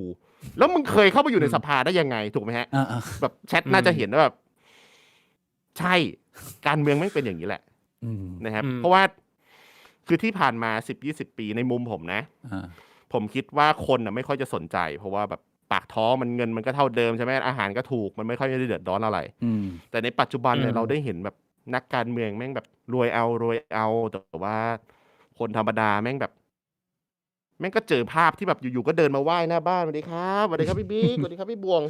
ภาพเดิมตังไหมตังเลือกใบนี้นะอะไรเงี้ยคือเราได้เห็นภาพตัวนั้นมาแล้วแบบแม่งก็ไม่ได้เจริญเฮียอะไรเลยเข้าใจปะจนคนปัจจุบันแบบได้เรียนรู้ตาสว่างแล้วก็เริ่มเบื่อหน่ายทางการเมืองแล้วอะถูกไหมแบบทำไมกูสารอย่างล่าสุดใช่ไหมเลือกพรรคอีกพรรคหนึ่งไปไอ้เฮียคือบางคนก็ไม่ได้ชอบทั้งสีส้มสีแดงแต่ก็เลือกส้มไปแล้วอยากจะลองให้มันดูดิมึงไปลองดิสักรอบนึงโชว์กูหน่อยว่ามึงมีของจริงเปล่าสุดท้ายคือเฮียอะไรก็เหมือนเดิมกลับมาเป็นเหมือนเดิมอีกแหละเห็นปะ คือ อืม ในยุคนี้คือผมคิดว่าวัยรุ่นเข้าถึงสื่อในเรื่องของการเมืองมากขึ้น เพราะว่าคนมันเบื่อหน่าย คุณเจม แล้ ส์ วมันได้เห็นว่าแบบนั่นแหละพี่ คุณเจมส์คิดว่า ครับ ในมุมมองการเมืองไทยตอนนี้เนี่ยไหนๆก็มาเรื่องการเมืองแล้วแต่จริงๆผมยังอยากคุยเรื่องจีนนะแต่เอาเรื่องการเมืองก็ได้คุณเจมส์ว่าสถานการณ์ตอนนี้ ได้ เมืองไทยเรามีความหวังไหมในมุมของคุณเจมส์หรือว่า โอ้โหในมุม ปล่อยเน่า ในมุม ในมุมเรา นะ ไอ้เคียแม่งพูดยากว่ะ มีใครคาดเดาได้ไหมผมก็ไม่ใช่วงในนะคุณ อันนี้คือความคิดเห็น แต่ว่า ส่วนตัวไงเราไม่ได้แบบผิดถูกอะไรยังไง เราคิดว่าในมุมของเราที่เรามองเราได้ประสบมันมา10 คือ ก ต้อง ว่าปีแล้วอะ คือต้องพูดอย่างนี้ การเมืองไทยเนี่ย ถ้าคุณรวยอยู่แล้วอะฝ่ายไหนได้อะคุณแม่งเหมือนเดิมอะถูกปะ ไม่มี ยกตัวอย่างผมยกตัวอย่างที่พี่ดิวพูดพี่ดิวปะคาร์ฟที่เขารวยอยู่แล้ว อ่า ใครจะได้เป็นนักการเมืองอะเขาแม่งรวยอยู่แล้วเว้ย อืม เพียงแต่ว่าคนอื่นเนี่ย มันจะจนลง อืม ก็คือคนที่เป็นประชาชน เพราะฉะนั้น คนที่ได้ประโยชน์จากการเมืองมา10-20 ปีเนี่ยไม่ว่าจะเป็นสีอะไรก็แล้วแต่ที่เขาได้ประโยชน์มาตั้งนานเนี่ยเขาต้องพยายามขัดขวางทุกทางแหละ อืม เพื่อไม่ให้ไอ้ฝ่ายที่จะมาตรวจสอบเช็คบินเนี่ย อืม เข้ามาได้ อืม ถูกไหม อืม คุณแม่งมี อืม หนทางหาเงินอยู่ที่เดียวก็คือการคอร์รัปชันกับการเล่นการเมืองสกปรก อืม แล้วจะมีคนเข้ามาตรวจสอบคุณนะคุณจะยอมเหรอ อืม ถูกปะ ใช่ เพราะฉะนั้นแบบ อืม มันคาดเดายากมาก ที่จะเล่นไม้ไหนอีกไหนจะแบบศาลใช่ไหมผมศาลพระภูมิแล้วกันผมไม่รู้ว่าที่ไหน สารพระภูมิ ใช่ไหมไหนแบบอะไรก็ไม่รู้ใช่ไหมพิจารณาแต่ละที เดี๋ยวก็ซุกหุ้นเดี๋ยวก็มีเฮียอะไรขึ้นมาที่ทำให้แบบพักนี้ไม่ได้อีกแล้วเงี้ย อ่า ผมก็เลย อืม อยากคือใจผมไม่รู้จะพูดยังไง แต่ใจผมก็อยากจะให้แบบเห็นการเปลี่ยนแปลงสักรอบหนึ่งให้โอกาส อืม ถ้ามันไม่ดีก็ไม่เอาไง อืม ถูกปะแต่ก็อยากจะเห็นการเปลี่ยนแปลงสักทีหนึ่ง ก็เรียกว่ายังไม่หมดหวัง แต่ว่าก็รู้สภาพความเป็นจริงว่ามันไม่ง่ายที่จะผ่านไปได้ประมาณนี้ ไม่ง่ายมีใครตามข่าวเขมรมั้งฮะ ก็มีดูอยู่นะฮะช่วงนี้เขาก็มีเล็กๆน้อยๆมีข่าวอะไรจะมาอัปเดตเหรอ ผมยกตัวอย่าง Prince Group อ่า Prince Group ถ้าใครตามก็คือ Prince Group เนี่ยเป็น the head of the scammer ก็คือเป็นอยู่ปลายพีระมิดทุกคน ถ้าใครตามนะ Prince Group เนี่ยเป็นอยู่ข้างบนยอดพีระมิดแบบนี้เลย แล้วเขาเป็นหัวหน้าสแคมเมอร์ถูกปะ ซึ่งปัจจุบันเนี่ยโดนยึดทรัพย์ไปเรียบร้อยแล้ว ยึดทรัพย์แค่คนเดียวนะ คนเดียวอยู่ประมาณ 600,000 กว่าล้าน บิตคอยน์เนี่ย480,000 ล้านถูกปะ โอ้ คนเดียวนะฮะ แค่คนเดียวนะไม่ใช่ทั้งองค์กรนะ นี่กำลังไล่ยึดทั้งองค์กร 1 คนโดนยึดทรัพย์ไปแล้ว 600,000 กว่าล้านบาท ก็คือยึดทรัพย์ทั้งในอังกฤษอเมริกาบิตคอยน์ไต้หวันที่มีซุปเปอร์คาร์เยอะๆมีแบบโอ้มีLA Ferrari ตัวลิมิเต็ดเนี่ยก็คือคนที่ชื่อว่าเฉินจื้อคนเดียวที่เป็น Head of Prince Group ซึ่งไอ้ Prince Group เนี่ยก็เปิดธนาคารอยู่ในกัมพูชาด้วยแล้วธนาคารปัจจุบันเนี่ยก็โดนปิดไปแล้วคนที่ฝากเงินอยู่ใน Prince Group Prince Bank เนี่ยก็คือแม่งโดนยึดไปแล้ว อันนี้ใครยึดนะอเมริกายึดป่ะใช่ป่ะ ยึดหลายที่มันมีทรัพย์สินหลายที่ไง ยึดหลายที่ ก็ ก็คือคนเขมรเนี่ยซวยสัตว์ใช่ไหมมันจะมีอยู่2ธนาคารเนี่ยคือ1ก็คือฮุนเปหุ่นเยอะตระกูลสักตระกูลหนึ่งอีกอันหนึ่งคือ Prince Group ก็คือฟักอัพทั้ง2อันแล้วคนที่ฝากเงินคนเขมรที่ฝากเงินอยู่ไอ้พีระมิดเนี่ยก็คือโดนยึดไปด้วยถอนเงินไม่ได้ในปัจจุบันแต่อันเนี้ยวกมาไปที่เขมรก่อนนะแต่ไอ้เงินของ Prince Group อีกก้อนหนึ่งที่เขาบอกมาที่แบบที่เขาพยายามจะแฉออกมานะพรรคส้มพยายามจะแฉคือ เงินเหล่านี้เข้ามาอยู่ในการเมืองไทยทั้งนั้น คุณลองคิดภาพว่าคนเดียวมีเงิน600,000 ล้านใช่ปะลองกดเครื่องคิดเลขดูว่า เราเคยได้ยินการซื้อเสียงในสภาปะหัวละ50 ล้าน60 ล้าน30 ล้านเคยเห็นไหมเคยได้ยินอยู่แล้วอันนี้ผมไม่ได้บอกไงว่าใครแต่มันมีให้แบบโดนจับไปไงคุณลองคิดว่ามันมี600,000 ล้านใช่ปะมันเอามา10,000 ล้านเนี่ยซื้อได้กี่คนซื้อได้กี่จังหวัดใช่ไหมฮะเพราะนั้นเงินสกปรกพวกเนี้ยมันเยอะมากมันเยอะจนแบบเราจินตนาการไม่ถึงอ่ะเชี่ยลองถ้าใครตามเรื่องโรงพักใช่ไหมไอ้ที่ในคุกอ่ะที่ไอ้ใครที่เป็นจีนเข้าไปแล้วแบบมันมีแบบมันเรียกสาวเอ็นเข้าไปอ่ะสาวมาเซลมึงบ้าเปล่าเรียกแบบไอดอลจากจีนนั่งเครื่องบินเฟิร์สคลาสมาด้วยนะแล้วเข้าไปเพื่อให้บริการในคุก what the fuck ที่แบบเงินพวกนั้นน่ะมันอยู่ในประเทศไทยมาเยอะมากจนแบบคนตาดำๆแบบเราแม่งแบบคือเราคาดเดาไม่ถึงอ่ะเราทำงานงก เนี่ยช่องแชทไปทำงานประจำกลับมาเนี่ยแต่พวกแม่งนั่งแบบ8อยู่เงี้ยไม่ก็แบบเอาเงินเยอะๆไปสร้างหมู่บ้านสักหมู่บ้านหนึ่งเนี่ยแล้วตั้งชื่อหมู่บ้านแบบหรูๆเลยแล้วก็ขายเราแต่ว่าเงินจริงแม่งมาจากที่ไหนก็ไม่รู้อย่างเงี้ยคือแม่งเป็นอย่างนั้นนะสังคมจริงๆการเมืองไทยเราก็เลยแบบสกปรกมากไงเชี่ยผมก็มี พี่ก็รู้อยู่แล้วแหละผมก็พูดเรื่องนี้อยู่ใช่ พี่ก็รู้อยู่แล้วแหละตอนแรกที่คุณเจมส์พูดเรื่องของเขมรนะตอนแรกผมนึกว่าจะพูดเรื่องท่อ PVC ซะอีกไม่ใช่นะนี่คุยเรื่องปริ้นกรุ๊ปนะไม่ใช่ไม่โอ้ยมันโหดมากคือจริงๆผม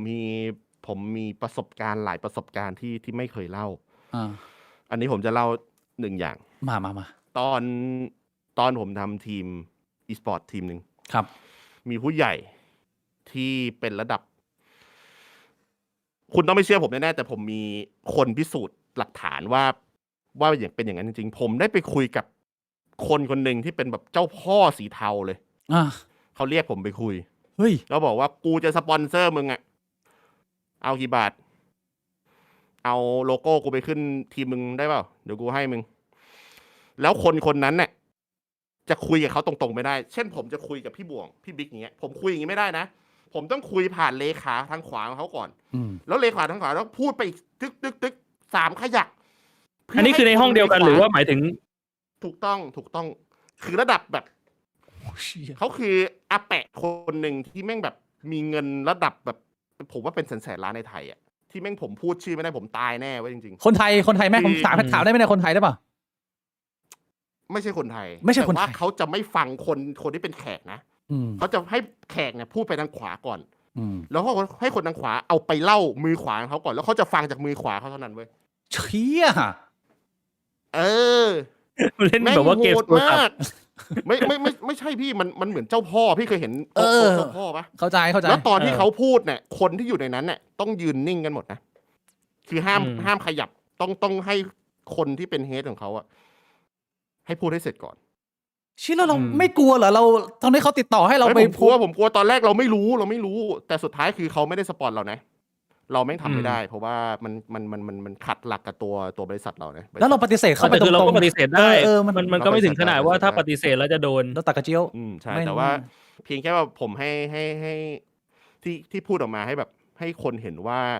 ไอ้ที่คุณเห็นในหนังเจ้าพ่อว่าแบบคนแม่งจะมีอิทธิพลขนาดไหนที่จะมีเงินขนาดไหนมันมีอยู่จริงๆนะในประเทศไทยมันมีจริงนะครับคือง่ายๆถ้าหาว่าผมมั่วนะผมมีข้อพิสูจน์ก็คือมีบูมนะมีบูม คือทุกอย่างเนี่ยคำพูดจากปากผมบางทีมันฟังดูเอนเตอร์เทนมันอาจจะฟังดูเวอร์แต่ในความเป็นจริงคือมันคือเรื่องจริงที่เราแค่อยากจะเล่าให้คนฟังเนี่ยสนุกนะครับเพียงแต่ว่าเราแค่อยากจะให้รู้ว่าเมืองไทยเนี่ยมันโดนครอบงำโดยทุนพวกนี้มาเยอะมากนะครับก็ไม่แปลกนะที่มีคนบอกว่ามีไอซื้อเสียงงวดนี้นี่ขึ้นไปถึง 7,500 ผมว่าถ้าเกิดว่าฟังจากเรื่องนี้ผมว่าแม่งก็ไม่ได้เป็นตัวเลขที่เยอะผมไม่รู้ว่าเงินมาจากไหนผมก็ไม่รู้เหมือนกันนะเงินมาจากรัฐเหรอเงินมาจากที่ไหนน่าจะยากนะที่จะถึงยากไหมผมว่ายากผมว่ายาก 7,500 น่าจะยาก1,000 1,500เต็มที่ถ้าเอาในกรุงเทพนะจากที่เคยได้ยินนะไอ้นี่หรือว่าเยอะกว่านั้นยังไง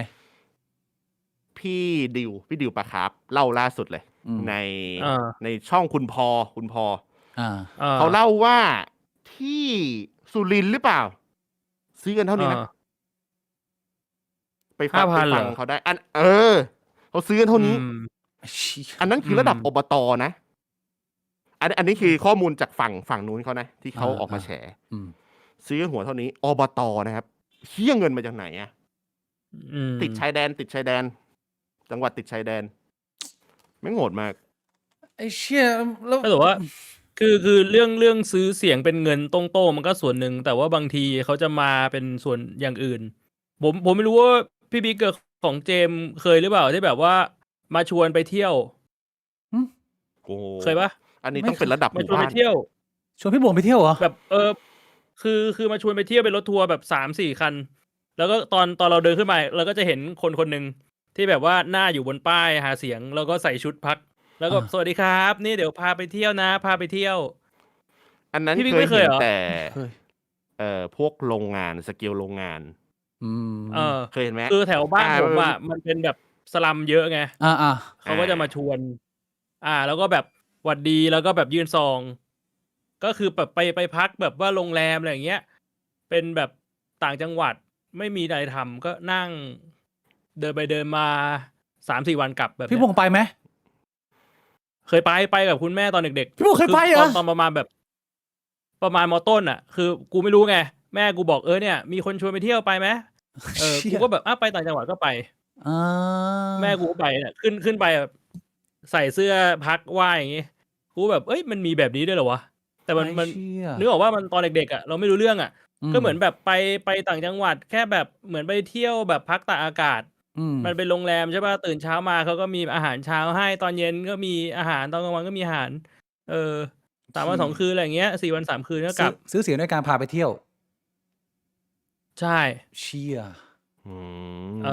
อันนี้คือประสบการณ์ตรงเลย อืม ไม่ได้รับเป็นเงินแต่ว่าชวนไปเที่ยว แล้ว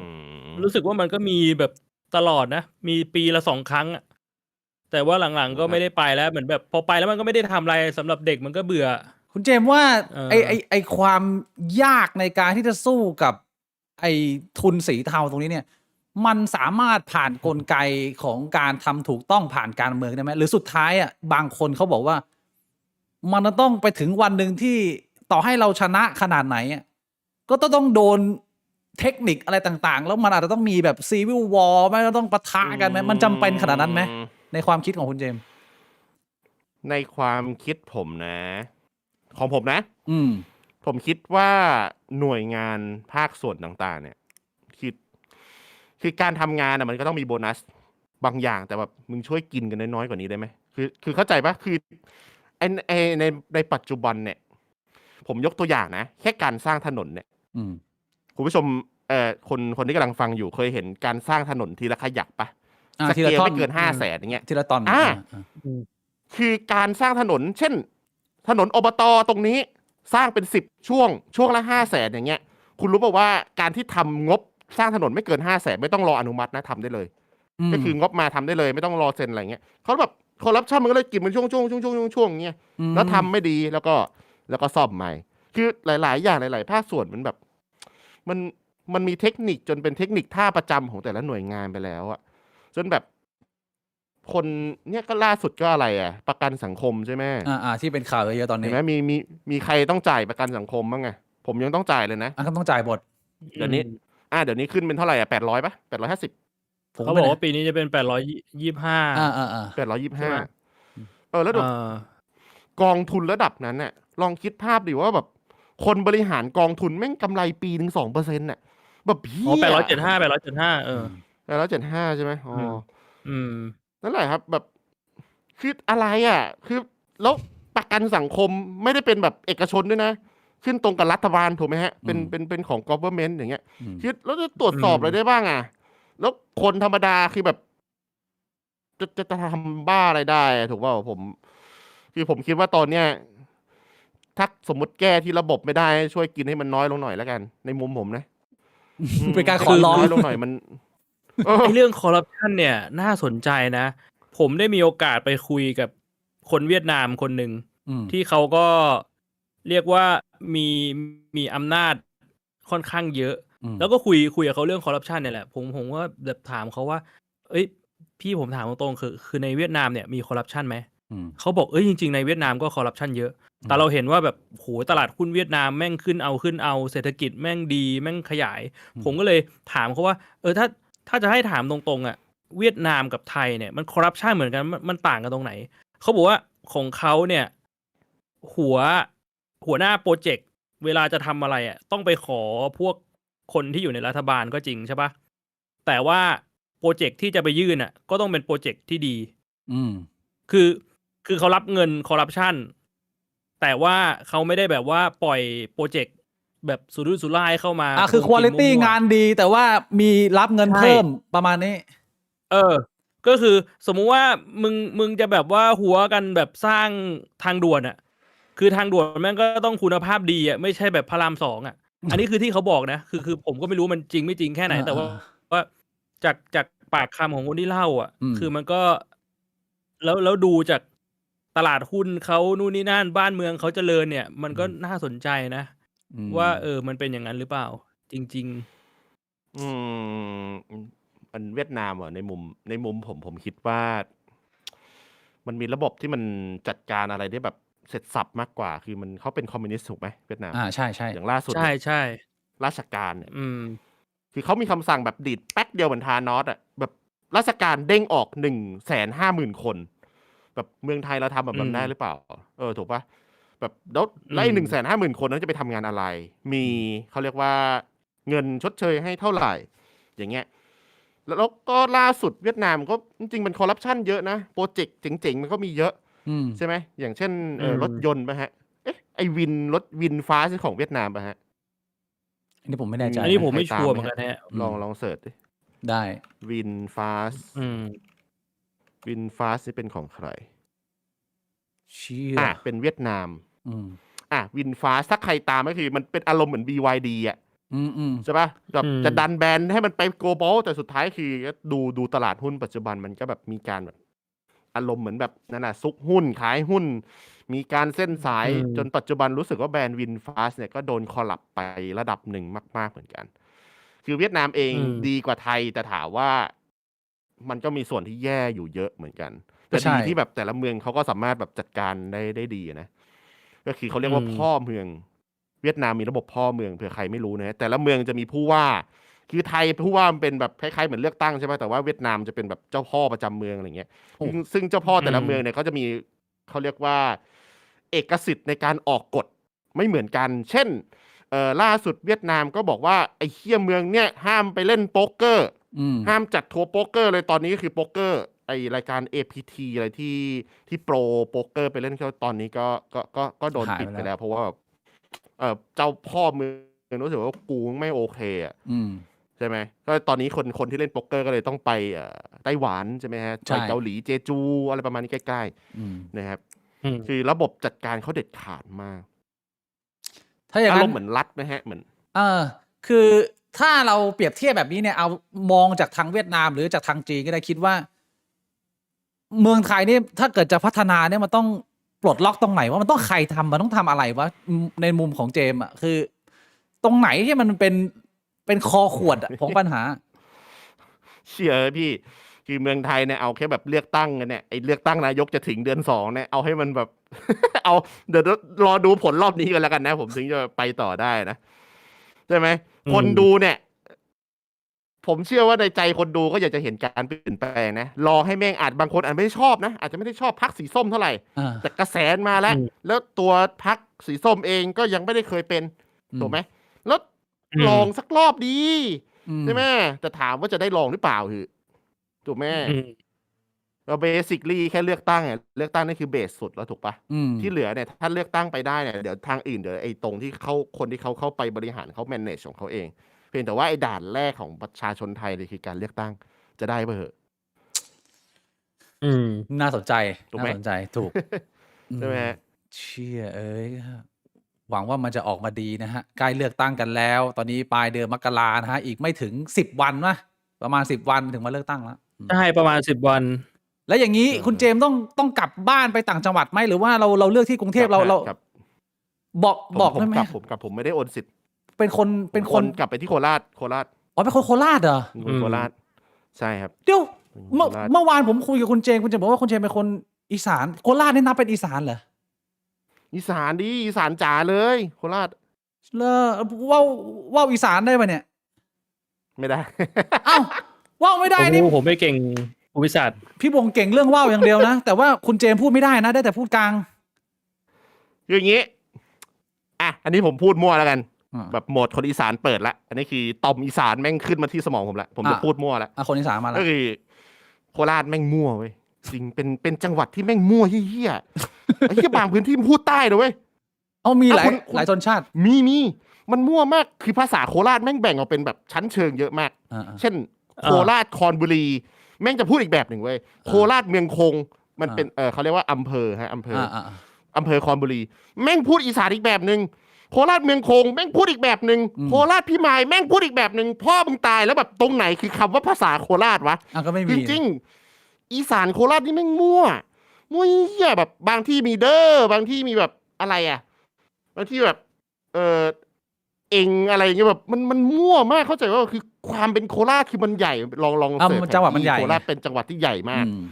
ใช่ อืม แล้วแต่ละจังหวัดแล้วแต่ละอำเภอแม่งพูดไม่เหมือนกันด้วย มันไม่เหมือนที่อื่นนะฮะที่แบบเพี้ยนผมเลยบอกว่าโคราชนี่มันแบบ เขาเรียกว่าลูกผสมมันเยอะ แล้วคนในเมืองก็พูดกลางนะฮะคนในเมืองพูดกลางนะครับไม่พูดภาษาโคราช อืม แต่ส่วนใหญ่จะเป็นคนเหนือ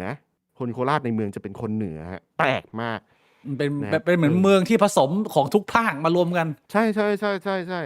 ผมคิดว่ามันเป็นจังหวัดที่แปลกก็คนในเมืองก็จะแบบทำตัวอีกแบบ แต่อีกคนที่อยู่นอกเมืองก็จะทำตัวอีกแบบหนึ่งคือมันเป็นประตูสู่อีสานที่มั่วครับ ผมอยาก จริง ผมอยากคุยเรื่องนี้มากเลยไอ้เรื่องความเป็นอีสานน่ะแต่เดี๋ยวก่อนแป๊บนึงนะผมขออนุญาตแวะไปปัสสาวะแป๊บนึงได้ไหมมีใครจะฉี่ไหมตรงเนี้ย ได้ฮะ เอาหัวไม่ปวด เออ อ่ะคุณเจมส์ไม่ปวดนะไม่ปวดน่าคุยกับพี่บัวเหมือนกันนะเดี๋ยวยังไง ได้ฮะได้ อ่ะ ได้ พี่ ได้ บอกคุย นั่งคุยกับเจมส์ เดี๋ยวมาคุยเรื่องคนอีสานนะ อ่า คน คนโคราชกินหลากหลายไหมเอ้ยมีมนี้มาจากไหนนะไอ้กินหลากหลายเนี่ยมาจาก คนใต้ไงคนใต้กินหลากหลาย อ๋อคนใต้กินหลากหลาย เอ้ย อืม ตะเกียบผมมีคำถามอยู่อย่างหนึ่งแต่ว่าไม่มีโอกาสได้ถามทันทีก็คือ ที่เจมส์บอกว่าเจมส์ก็ตัดสินใจไม่เรียนต่อให้จบใช่ไหมแล้วก็มาทำ YouTube ใช่ไหมแล้วเจมส์บอกว่าเจมส์ไม่ได้บอกพ่อแม่ตอนนั้นอะแล้วเรื่องราวมันเป็นยังไงคือก็ยังอยู่ที่จีนไหมหรือว่ากลับมาไทยแล้วก็มาทำที่ไทยตอนนั้น คือกลับมาไทยเลยฮะ กลับมาไทยเลย แล้วก็ไม่บอกพ่อแม่ว่า คือ กลับมาแล้ว ไม่เรียนแล้วหรือยัง คือ ไง พ่อแม่ น ทราบ ขั้นตอน พ่อแม่ทราบ อ๋อ ทราบผ่านพี่ชาย ผมมีพี่ชายคนหนึ่งพี่เจตหรือเจตกับเจมส์พี่ชายผมเนี่ยเป็นพี่ชายที่ ผมคิดว่าเป็นคนที่น่า respect คือผมเป็นคนที่เคารพใครเคารพมาก บางคนเนี่ยมีพี่น้องหลายคนใช่ไหมหรือมีพี่น้อง2 คนบางคนทะเลาะกัน แต่ครอบครัวผมเนี่ยผมจะเคารพพี่ชายมาก เพราะว่าความคิดของพี่ชายมีเขาเรียกว่าเบสความคิดที่ดีแล้วเป็นที่ปรึกษาแบบที่ทำให้ชีวิตเราดีขึ้นจริง ๆ อย่างเงี้ย เวลามีอะไรเราก็ปรึกษาพี่ชายก็คือ เราก็จะบอกพี่ชายบอกว่า โอเค เดี๋ยวเจมส์จะกลับไทยแล้วนะ แล้วก็ คือตัวผมอะคือเราแบ็กเทสกับการทำงานวงการเกมมาตั้งแต่ที่จีนหรือว่าวงการเอนเตอร์เทนเมนต์คือเราเทสหลายรอบว่าสิ่งที่ผมทำอยู่เนี่ย อนาคตมันจะมีเขาเรียกว่า potential ในการเติบโตแบบก้าวกระโดดมาก แล้วก็เราพิสูจน์แล้วว่าแบบถ้าเรากลับไปอ่ะเราอาจจะเริ่มต้นจากติดลบ แต่ว่าด้วยสิ่งที่เราทำตรงเนี้ยไปจนถึงปัจจุบันเนี่ย ก็คือตอนนั้นเราไม่เห็นปัจจุบันหรอกว่าผมจะมีอะไรแต่เราเห็นภาพจริง ๆ ว่าไอ้สิ่งเนี้ยมันเกิดขึ้นได้ เราก็เลยกลับยอมทิ้งสิ่งที่เรียกว่าเป็นหมอ ไม่ใช่ช่องเจ็ดนะไม่ใช่ช่องเจ็ดแซดไม่ใช่นะพี่เจตถ้าดูรายการผมจะรู้จัก ก็คือเขาเป็นพี่ชายแท้ๆของผมที่มีความคิดที่ดีมาก ก็คือบอกลาพ่อแม่เพื่อนๆตรงนั้น แล้วว่าเราก็จะมาที่นี่แล้วก็มาเริ่มต้นใหม่ที่นี่เลยนั่นเอง ประมาณนั้นพี่ บอกทีเดียวแล้วเราก็ลุยเลย ใช่คือหลังจากนั้นก็ไม่รับสายพ่อเลยคือเข้าใจแหละว่าเขาโกรธแต่ถ้าย้อนกลับไปที่ผมพูดตอนแรกคือ mindset ของผมแล้วกัน ผมเป็นคนที่ทำอะไรขัดใจพ่อแม่ได้ คือเห็นต่างพ่อแม่ได้ แต่สิ่งนั้นจะต้องเป็นสิ่งที่เราต้องพิสูจน์แล้วว่ามันเป็นทางที่ดีกับชีวิตเราจริงๆที่ไม่ใช่การประชดพ่อแม่แล้วดิ่งลงเหวเว้ยเพราะฉะนั้น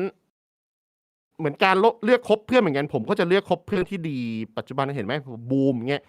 คืออีสานกับคนใต้ใช่ไหมผมบูมเป็นคนใต้คนสุราษฎร์คนสุราษฎร์เลยสุราษฎร์คือเราก็เห็นแล้วว่าเฮ้ยคนเนี้ยดีมากนะ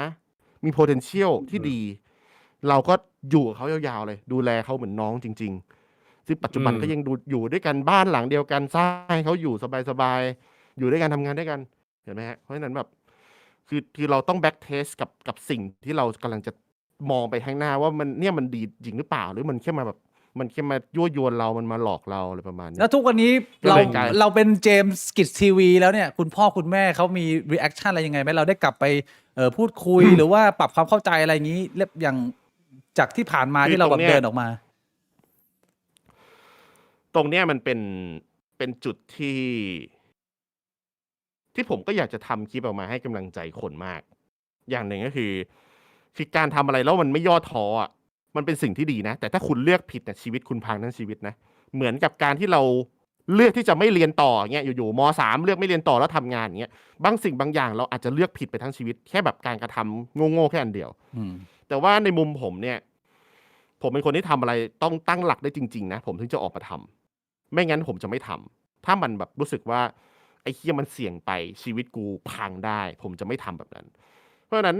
10 กว่าปีที่ผ่านมาเนี่ยที่ผมยอมทิ้งอนาคตที่ผมจะเป็นแพทย์รักษาคนอื่นเนี่ยแล้วทำให้พ่อแม่เสียใจออกมา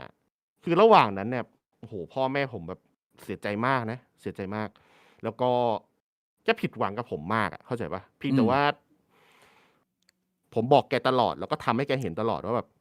ไอ้เหี้ยกูเนี่ยไม่ใช่ลูกที่โง่นะผมเนี่ยจะหาเงินให้พ่อให้แม่ดูนะว่าเฮ้ยการทำแบบเนี้ยสมัยก่อนนะคุณพ่อคุณแม่ผมจะเรียกว่าการทำแบบเนี้ยคือเต้นกินลำกินอ๋อเคยได้ยินคำนี้ไหมเราเคยได้ยิน ดารานักแสดงต้องทำอะไรโง่ๆอย่างเงี้ยเต้นกินลำกิน แต่ว่าผมแค่จะพิสูจน์ว่าให้เห็นว่าแบบไอ้ทำแบบนั้นเนี่ยมันรายได้มันสูงมากแล้วก็มันสามารถทดแทนถ้าเราใช้เงินมันให้เป็นในสิ่งที่เราหาได้มาเนี่ยแล้วก็เอามาต่อยอดในอาชีพของเราอ่ะมันสามารถทำให้ชีวิตเรามั่นคงในอนาคตเหมือนเส้นทางที่พ่อแม่เห็นเลือกให้เราตั้งแต่แรกคือมันดีกว่าได้แน่ๆอย่างเงี้ยผมก็เลยเลือกออกมาทำตรงนี้แล้วก็คือปัจจุบันนี้คือแบบก็คุณพ่อคุณแม่ก็สนับสนุนเต็มที่ในการแบบทำคอนเทนต์แบบนู้นแบบนี้แล้วคือต้องมองให้เห็นภาพว่าพ่อผมเป็นผอ.โรงเรียนแต่ว่าเป็นผอ.โรงเรียนที่อยู่แบบต่างอำเภอนะต่างอำเภอแล้วก็ต่างในต่างอีกทีนึงคือพูดจาหมาๆแมวๆก็คือเป็นผอ.ที่ไม่ได้ซื้อตำแหน่งเก็ตใช่ไหมเข้าใจผมไม่ได้พูดว่าทุกที่ของโรงเรียนมีการซื้อตำแหน่งนะแต่มันมีจริงๆมันมีเยอะอันนี้เข้าใจไม่รู้ว่าผลประโยชน์มันเยอะจริงๆตำแหน่งยิ่งในโรงเรียนใหญ่ๆนะโอ้โหแพงมากบางที่เป็น10 ล้านนะครับผอ.โรงเรียนแต่พ่อผมนี่อยู่แบบบ้านอยู่ในเมืองใช่ปะแต่ขับรถประมาณ60 กิโลไปกลับ120 โลทุกวันเพื่อไปเป็นผอ.ใช่ครับเถื่อนมากแม่ผมก็เป็นราชการเป็นแบบพยาบาลตอกต่อยระดับแบบเลเวลพยาบาลทั่วไปก็คือทางบ้านเนี่ยราชการคู่เขาคาดหวังกับเรามากในการแบบเป็นลูกเป็นราชการนะอะไรประมาณเนี้ยแต่ในความจริงก็คือพอนึกออกกว่าเราจะทำให้เขายอมรับในปัจจุบันได้คือแบบมันยากมากแล้วก็ต้องทำตัวเลขให้เขาเห็นว่าแบบผมอยู่ไปอีก20 ปีผมก็ไม่อดตายอย่างเงี้ยเขาถึงจะยอมรับผมไปไม่งั้นก็แบบเขาก็จะด่าผมเรื่อยๆคือพ่อผมเป็นคนพูดแรงมากแรงจนแบบโอ้โหมันทำให้แบบหลายๆคนบั่นทอนเลยแหละฮะไม่รู้ว่าที่บ้านใครมีคุณพ่อคุณแม่ที่พูดแรงไหมนะครับแต่ว่าบ้านผมเนี่ยแรงแบบระดับบัดซบเลยคือถ้าฟังผิดเนี่ยแล้วก็ไม่เข้าใจเจตนาคือสามารถที่จะแบบประชดชีวิตแล้วก็แบบทำให้ตัวเองแย่ได้ทันทีเลยเว้ยเพียงแต่ว่าถ้าเราจับใจความนั้นได้สักนิดนึงแล้วมองเห็นแบบสิ่งดีๆของเขาอะเราก็จะมองว่าเขาห่วงใยเราเพียงแต่ว่าผมแม่งเป็นคนที่อดทนสูงไงก็เลยอดทนกับคำด่าตรงนั้นของเขาให้ได้แล้วก็พิสูจน์ตัวเองมาจนถึงปัจจุบันว่ากูทำได้ดีกว่าเส้นทางที่อยู่เลือกไว้ให้เว้ยก็คือเขาต้องยอมรับอะประมาณนั้นนี่คือเส้นทางของผมที่แบบทำให้พ่อแม่ยอมรับในปัจจุบันนะเชื่อมันได้เพราะว่าแบบคือถ้าไม่เอาตรงนี้มาให้เขาเห็นจริงๆอ่ะเขาก็จะไม่ยอมรับเราว่าสิ่งที่เราทำมึงไปเรียนหมอมึงไปเป็นหมอมึงรวยกว่านี้แล้วอย่างเงี้ยก็จะมีคำพูดนั้นอยู่อย่างเงี้ยแต่ถ้าปัจจุบันนี่คือเขาจะพูดอย่างนั้นไม่ได้คุณเจมมองว่าอาชีพที่เราทำอยู่เนี่ยอาจจะเรียกว่ายูทูบเบอร์หรือยังไงก็ได้มันมีความเหมือนหรือต่างกับดาราไหมเพราะว่าหลายๆคนน่ะเขาก็จะพูดถึงเรื่องอาชีพดาราว่ามันจะมีช่วงเวลาของมันจะมีแบบว่าช่วงพีคช่วงเก็บเงินของมันแต่ว่าถ้าเกิดว่าอีกหน่อยมึงไม่เก็บเงินดีๆนะอนาคตมันหมดเทรนด์ไปเนี่ยมันก็อาจจะไม่สามารถประกอบอาชีพได้ไออาชีพยูทูบเบอร์นี่มันจะเหมือนกับดาราหรือว่านักแสดงอะไรอย่างงี้ไหมเหมือนเลยเหรอเหมือนฮะคือต้องพูดอย่างนี้ว่าวงการยูทูบเบอร์วงการเกมจริงๆแล้วการจัดภาษีเนี่ยบางคนไม่รู้นะฮะคือการที่เราทำยูทูบเบอร์หรือการทำอะไรเนี่ยการจัดหมวดหมู่ภาษีเราอยู่ในหมวดหมู่ดารานักแสดงนะครับเพียงแต่ว่าคนเนี่ยไม่รู้แล้วก็ไม่ได้ไปคุยกับสรรพากรคือ ผมจะพูดว่าดารานักแสดงเนี่ยหรือว่าเห็นดาราที่ดังๆอย่างเงี้ยคือรู้หรือเปล่าว่าอาชีพดารานักแสดงสามารถลดหย่อนภาษีได้สูงสุดปีหนึ่ง600,000 บาทนะฮะโดยที่หลายๆคนไม่ทราบ คือเป็นอาชีพที่สามารถลดหย่อนภาษีได้เยอะมากแต่ว่าถ้าพูดถึงไทมิ่งแล้วก็เรื่องของช่วงเวลาเขาเรียกว่าโกลเด้นไทม์เนาะที่ผมคิดว่าอาชีพยูทูบเบอร์ก็มีจุดที่ขึ้นลงมีไซเคิลของมันเหมือนกันอย่างตอนเนี้ยผมก็วิวก็ตกนะเพียงแต่ว่าเราต้องทำยังไงให้เราคงสภาพอยู่ในเส้นทางอาชีพของเราให้ได้นานที่สุดผมก็พยายามทุกอย่างเพื่อให้แบบแฟนคลับเราดูสนุกแฟนคลับใหม่ๆมาเด็กเอ๊ะมาดูเราก็มันเว้ยมันจะได้แบบอย่างน้อยกูก็เป็นตำนานคนหนึ่งแต่ว่าที่แบบยัดไม่ยัดสกิททีวีกูเคยดูมัน10 ปีที่แล้วในปัจจุบันมันทำอะไรอยู่ก็ยังมันเหมือนเดิมผมก็พยายามจะทำแบบนี้อยู่แล้วก็พยายามจะทำมันให้มันเป็นสิ่งที่เรารักจริงๆคือผมรักในอาชีพผมมากเว้ยคือบางคนอาจจะแบบฟลุกทำมาเขาเรียกว่าทำมาปั๊บฟลุกติดตลาดเอาดังเฉยแต่พอผ่านไป5 ปี6 ปีหมดแรงทำอย่างเงี้ยหมดไฟเพราะว่าเขาแค่เขาหมดไฟเขาแบบเขาไม่ได้รักมาตั้งแต่เริ่มแรกแต่ตัวผมแม่งรักอาชีพนี้มาตั้งแต่เริ่มแรกเว้ยผมก็เลยแบบมีไฟอยู่ตลอดเวลาแบบจะแม่งมันไอ้เฮียทำนี้แม่งมันไอ้เฮียเพื่อนกูแม่งบ้าเว้ยแม่งฮาดีอย่างเงี้ยผมก็เลยแบบหาอะไรทำนู่นทำนี่ทำนั่นตลอดเพียงแต่ว่า หลายๆคนเนี่ยไม่รู้ว่าตัวผมมาทำหลายอย่างมากคือตัวเจมเป็นคนที่ประกอบอาชีพหลายอย่างมากนะครับโดยที่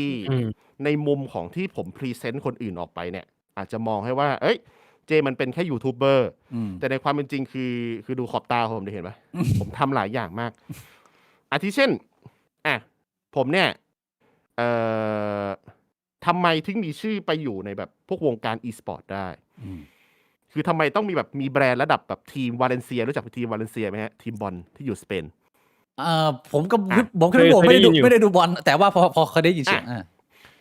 คือเราก็แบบพยายามทำนู่นทำนี่ในการทำให้ชีวิตเราอะได้ออกไปเจอสังคมมากขึ้นเช่นแบบทำการตลาดอยู่ข้างหลังรับดูแลตรงนู้นตรงนี้กับบริษัทนู้นทำบริษัทที่เกี่ยวกับ organize หลายๆอย่างที่อยู่กับพี่ชายที่รู้จัก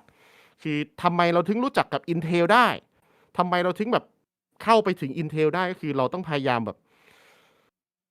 แสวงหาเส้นสายนู่นนี่นั่นในการแบบเข้าไปแล้วก็แบบทำให้เขาเห็นว่าเราเนี่ยมีประโยชน์กับเขาอยู่ก็คือในมุมข้างหลังเนี่ยก็คือเราพยายามอย่างมากในการแบบทำให้ชีวิตเราเข้าไปทำนู่นทำนี่หลายอย่างรวมถึงทีม e-sport อย่างเงี้ยหลายๆคนอาจจะไม่รู้นะทีม e-sport ทีมหนึ่งปีหนึ่งใช้เป็น10 ล้านนะฮะ10 ล้านบาทนะฮะ10 ล้านบาทจริงๆนะครับเงินเดือนของแต่ละคนน่ะนักกีฬา1 คนนะเงินเดือนขั้นต่ำคือ 35,000 นะฮะแล้วเขาไม่ได้ขั้นต่ำกันหรอกแล้วคุณลองคิดคูณไปดิ7 คนเท่าไหร่ถูกไหมนะฮะหลายๆคนไม่รู้นะฮะน้องๆรู้ไหมฮะในช่องแชทเนี่ยเด็กเล่นเกมเนี่ยที่เห็นแข่งนักกีฬาไปแข่งเนี่ยเงินเดือนไม่ต่ำกว่า 35,000 นะครับผมบอกเลยว่าพีคสุดๆมีแสนนะฮะเด็กเล่นเกมนะผมเลยบอกไงว่าวงการเกมเนี่ยมันมีอนาคตมาตั้งแต่แบบผมมองมาตั้งแต่10 กว่าปีที่แล้วไงแต่ปัจจุบันเพียงแต่ว่าแบบมันมีหลายคนที่กระโดดเข้ามาเพื่ออยากจะเป็นแบบเป็นเหมือนเอเจนซี่เขาบ้างแต่ว่าสุดท้ายแล้วคือมันก็ตกม้าตายกันเยอะเพียงแต่ว่าแบบมันทำไม่เป็นไงแต่ในมุมผมเนี่ยคือเราต้องทดสอบหลายๆอย่างแล้วก็ค่อยๆทำหลายๆอย่างจนมันเป็นรูปเป็นร่างขึ้นมาอย่างเงี้ยก็คือถึงบางอย่างมันอาจจะล้มเหลวแต่ในมุมผมคือมันได้ประสบการณ์เข้ามาด้วยแล้วเราก็แบบเอาประสบการณ์ตรงนี้ตรงนั้นไปต่อยอดอย่างเงี้ยรวมถึงจริงๆคือมีธุรกิจอีกหลายอย่างกำลังจะเกิดขึ้นในของผมนะถือว่าเรายังแค่แบบไม่ได้ออกหน้าออกสื่อเฉยๆนะครับเราทำผมตัวผมทำหลายอย่างมากจริงๆทำไมต้องทำเยอะขนาดนั้นเพราะว่าจริงๆแล้วในแค่ช่อง Skits TV มันก็เพียงพอที่เราจะสามารถดำรงชีวิตไปแบบเฮฮาปาร์ตี้เบอร์ว้าวแล้วก็ได้ทำไมเราถึงขยันขนาดนี้มันมีเหตุผลไหมคือผมตั้งเป้าคือต้องเรียนพูดอย่างนี้ว่าผมเคยมีตังค์เยอะต้องพูดอย่างนี้นะอาจจะฟังดูแย่เคยมีตังค์ก็คือมันไม่มีอยู่แล้วก็คือสมัยก่อนเนี่ยผมเคยไปสัมผัสโลกอีกโลกหนึ่งมาคือโลกของคนมีเงินโลกของคนมีเงินนี่คือเรามีเงินแบบอยากจะซื้อนั่นซื้อนี่เราแค่แบบเฮ้ยยึดแม่ซื้อนี้เว้ยไปซื้อนี่ซื้อเลยก็คือผมมีโอกาสได้แบบจับเงินเยอะมากแบบ9 หลักจากการเล่นหุ้น ก็คือ9 หลักนี่คือ9 หลักเยอะด้วยนะ แล้วก็มันทำให้เราเห็นว่า โอเค ถ้าเรามีเงินเนี่ย เราจะมีความคิดแบบไหน แล้วมันมีช่วงหนึ่งที่มันตลาดเนี่ย ตลาดที่มันทำให้แบบตลาดหุ้นมันลง แล้วเงินตรงนั้นเราหายไป เยอะ9 หลักนั้นหายไป เพียงแค่แบบ ไม่กี่ข้ามคืนก็คือ สิ่งแรกคือเราต้องเมนเทนสมองของเราก่อนว่าแบบเราจะไม่เครียดนะว่าไอ้เงินก้อนเนี้ยเราต้องหาให้ใหม่ให้ได้เข้าใจไหมฮะคือเราต้องบอกตัวเองเพราะฉะนั้นแบบบางคนก็เครียดนะแบบเงินหลาย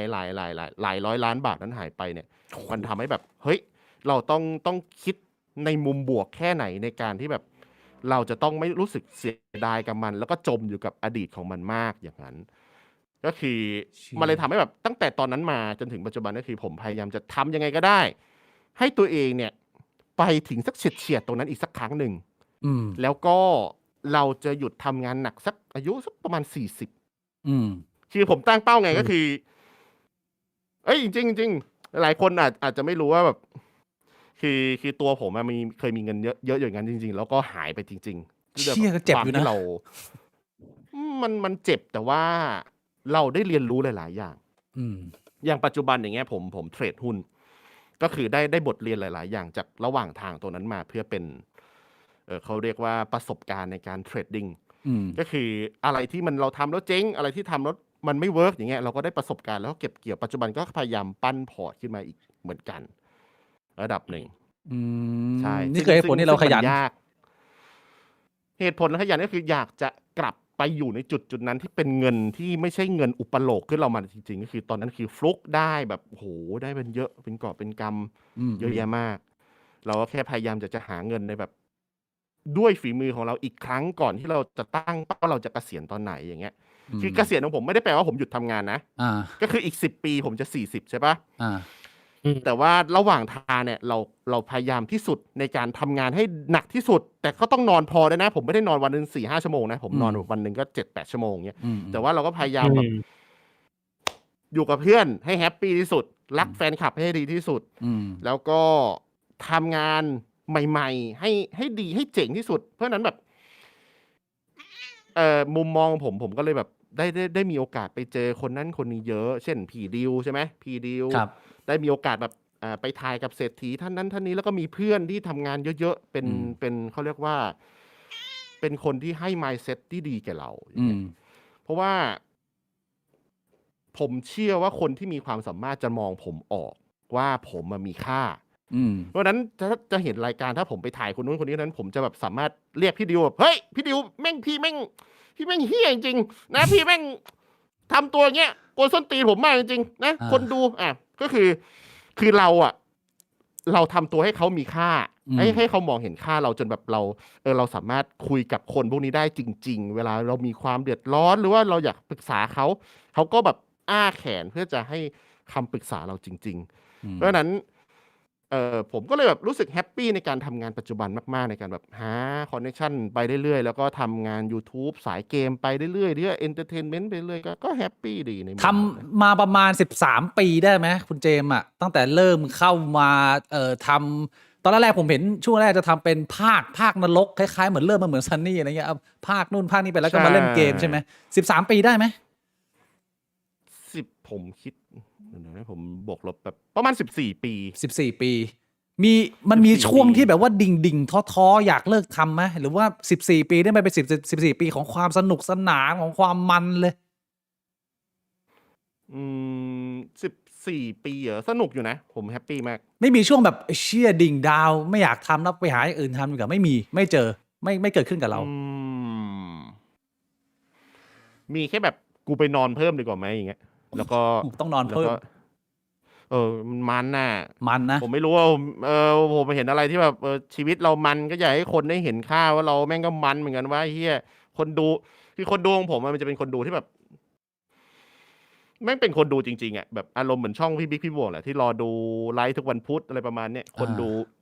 มันก็จะมีคนดูประจำคนดูบางคนก็กลับมาซัพพอร์ตเราแบบทำมา10 ปีแล้วบางคนแม่งเด็กมากๆตอนนี้แม่งกลับมาแบบไอ้เฮียแม่งโดเนทผมเป็น10,000อย่างเงี้ยแบบผมแบบเฮียอะไรวะมึงแม่งเป็นใครวะไอ้เฮียอ๋อผมแม่งเด็กจากวันนั้นปัจจุบันเป็นเจ้าของโรงสีแล้วอย่างเงี้ยแบบเฮ้ย มันแฮปปี้อืมคือคือเขาจำเราหลายอย่างมากมั้งเพราะว่าสมัยก่อนเนี่ยผมไลฟ์สตรีมผมจะไม่เปิดโดเนทเพราะผมมีปัญหากับน้องๆเยอะ อืม เช่นเราเปิดโดเนทมาบางคนขโมยบัตรแม่มา บางคนแบบโอนมาแบบมันมีแบบนั้นจริงๆ ผมก็เลยไม่เปิดโดเนทมาหลายปีมากๆ จนปัจจุบันเพิ่งมากลับมาเปิด เพราะว่าเราก็มีหลายคนบอกว่าอยากจะโดเนทให้พี่เจมส์ครับอะไรประมาณเนี้ยเราอ่านข้อความนั้นมันก็แบบมันแฮปปี้นะคุณ ใช่ใช่ จริงนะมันแฮปปี้จริงมันแฮปปี้จริงแบบเด็กในวันนั้นผมติดตามพี่มา10 ปีแล้ววันนี้กลับมาหาพี่อีกรอบนึงโอ้โหเฮียฟีลลิ่งแม่งเหมือนแบบ พี่อะไรนะเด็กอะไรนะรายการเด็กจิ๋ววะไม่ใช่เด็กจิ๋วดิสมัยก่อนยังมีรายการอะไรอยู่ในช่อง จิ๋วแต่แจ๋วเหรอเลย ประมาณนั้นแหละ จิ๋วได้จัดได้พี่บวกแล้ว เขาชอบไปออกแบบ ไม่รู้ ในโรงเรี ชื่ ยน อรายการอะ มันแบบมันเป็นโมเมนต์ที่ผมโอเคมากที่แบบเฮ้ยเราแม่งทำให้เขาจดจำได้10 ปีอย่างเงี้ย ซูเปอร์จิ๋ว คือแม่งแบบ ซูเปอร์จิ๋ว ซู เหรอ เปอร์จิ๋ว ซูเปอร์จิ๋ว ใช่ ใช่ อารมณ์ประมาณนั้น เชี่ยแล้วถ้าเกิด คือ ว่า มันดีมากนะมันดีมาก มีคนจำนวนมากเด็กๆน้องๆรุ่นหลังเนี่ยเขาอาจจะไม่ได้มีโอกาสมาบุกเบิกเริ่มทำมาตั้งนานเขาอยากจะมาทำ YouTube เริ่มต้นใหม่เล่นเกมหรือทำคอนเทนต์เนี่ยพี่เจมส์กิจทีวีเนี่ยมีคำแนะนำหรือมีเคล็ดลับอะไรของการเป็นยูทูบเบอร์หลายล้านซับเนี่ยแนะนำน้องๆยังไงว่าคุณจะแบบเปรี้ยงปร้างนี่คีย์หลักอยู่ตรงไหนฮะ ไม่คือยูทูบเบอร์เนี่ยมันดังได้หลายรูปแบบมาก ในปัจจุบันนะคืออย่าเรียกว่ายูทูบเบอร์เลยบางคนเป็นอินฟลูนะช่องแชทที่ดูอยู่หรือว่าคุณผู้ชมที่ดูอยู่ตรงเนี้ยจะเห็นคอนเทนต์แปลกๆใหม่ๆในโซเชียลเยอะมากบางคนด่าคนอื่นหน้าหีอย่างเงี้ยแม่งดังปัจจุบันเงินเดือนเขาเนี่ยโอ้โหผมจะบอกเลยเงินของเขานี่เยอะกว่าผมแบบ20-30 เท่าอ่ะด่าหน้าหีอย่าง เริ่ เดี ม ยว ต้นมาจาก ดู ห ที น้าหีแบบบางแล้วก็มีรอบๆตัวนั่นแหละใช่ไหมรอบๆตัวเขาอย่างเงี้ยทำคอนเทนต์แบบวันยุ่งเงี้ยวันยุ่งใช่ไหมแบบทำคอนเทนต์แบบคือยิ่งแย่เท่าไหร่เงี้ยก็ยิ่งได้เงินเยอะมากเท่านั้น เพราะฉะนั้นในยุคแบบเนี้ยในยุคแบบนี้นะแม่งถ้าใครดูวันพีซนะแม่งเหมือนแบบโกโรเจอร์บอกว่ามึงรู้หรือเปล่าว่าวันพีซมีอยู่จริงแต่แม่งมีอยู่หลายอันไอสัตว์กูไม่จะบอกแม่งบอกว่ามีวันพีซใช่ไหมแต่จริงๆแม่งมีเยอะมากก็คือขุมทรัพย์ของการทำคอนเทนต์แม่งเกิดขึ้นแบบได้หลายลู่ทางมากอ่ะคือยูทูบเบอร์แบบรุ่นแบบผมนี่คือรุ่นผมจะต้องเริ่มอะไร1ไม่พูดหยาบ2เป็นตัวอย่างที่ดีให้กับเด็กใช่ไหมแต่รุ่นนี้ไอ้หน้าหีโดเนทเข้ามาแล้วครับใช่ไหมบางคนแบบมียกตัวอย่างลุงเออย่างเงี้ยลุงเอก็เริ่มแบบมีโดเนทเข้ามาลุงเอครับฮึบเอาหน้าไปใกล้กล้องหน่อยครับใช่ไหมหน้าเหมือนหีเลยเอาอีกจะได้ตังค์ละ20 บาทโอ้โหยุคกูไม่มียุคผมไม่มีแล้ว เพราะฉะนั้นยุคผมเนี่ยโอ้โหยุคแปลกยุคนี้มันง่ายแล้วเหรอจะบอกว่าการทำคอนเทนต์นี่มันไม่มีใจความมันไม่มีแพทเทิร์นหรือวิธีการเดินแล้วมันก็คือแล้วแต่สไตล์คนมันขอให้ทำคือผมมีโอกาสได้ไปดูคอร์สสอนในมหาลัยหนึ่งแล้วกันในการแบบยุคถ่ายเป็นคณะมัลติมีเดียถ่ายสื่อหลักการสอนเนี่ยมันขัดกับความเป็นจริงในปัจจุบันมากในการสมมติการทำโฆษณาอย่างเงี้ยบางคนต้องแบบมองว่าเขาในหลักสูตรต้องเป็นโปรเฟชชั่นอลมุมกล้องนู่นนี่นั่นปัจจุบันเป็นไงไอ้เหี้ยแพ้ละครคุณธรรมถูกเปล่าแม่งละครคุณธรรมจีนมาปัดอยู่ไอ้เหี้ยละครคุณธรรมจีนมาไอ้เหี้ยนี่แม่งเป็นเจ้าพ่อแน่นอนแต่กว่าแม่งเฉลยแม่ง20 ตอนเงี้ยแม่ง2 ชั่วโมงละแม่งเวิร์กเรียนทำไมไอ้เหี้ยหลักการแบบถ่ายหนังถ่ายนู่นถ่ายนี่แพ้ละครคุณธรรมถูกปะแบบคือโลกมันเปลี่ยนไวมากการทำคอนเทนต์ให้ปังให้ดังมันเยอะมากนอกกรอบเยอะมากเพียงแต่ว่าถ้านอกกรอบเกินไปเนี่ยคนเขาจะด่าคุณไม่จบไม่สิ้น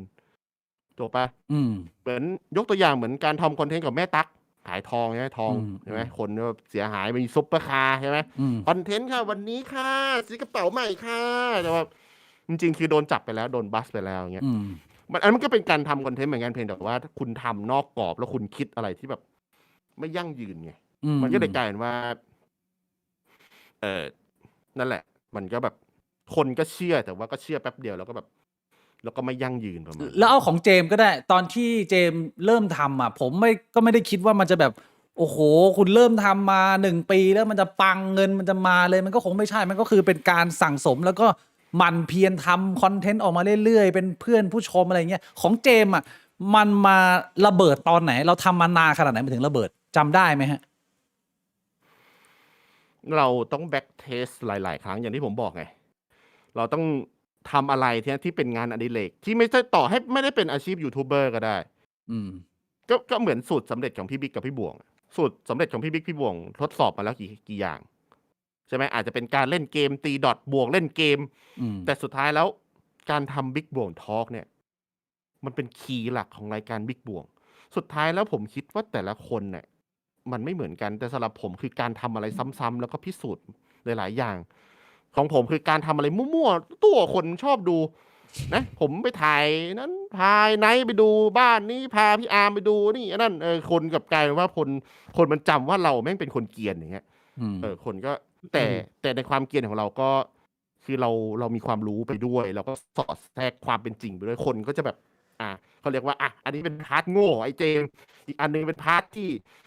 ไอ้เจมทำไมมันมีความรู้วะเนี่ยคนก็จะจำเราประมาณนี้ว่าแบบเฮ้ยไอ้เฮี้ยนี่แม่งมันโง่ครึ่งไม่โง่ครึ่งนะเว้ยแต่มันฮาอะไรประมาณเนี้ยมันจะเป็นตัวตนที่ผมสร้างขึ้นมาให้คนเห็นว่าไอ้คนปัญญาอ่อนแบบเราเนี่ยบางมุมเนี่ยคุณก็จะสามารถได้ประโยชน์จากตัวเราไปด้วยจากคำพูดเราไปด้วยก็คือเราชอบเอนเตอร์เทนคนให้มันดูตลกโปกฮามันก็เลยแบบทำให้อาจจะเป็นที่จดจำของคาแรคเตอร์ผมมั้งคือแต่ว่าคุณเจมส์ความสำเร็จของคุณเจมส์ที่มันมีหลายล้านซับวันนี้เนี่ยมันเป็นแบบว่าค่อยๆสั่งสมมาเลยใช่ไหมมันไม่ได้แบบว่ามีงานอันนึงที่มันแบบมันโผล่มันดังมัน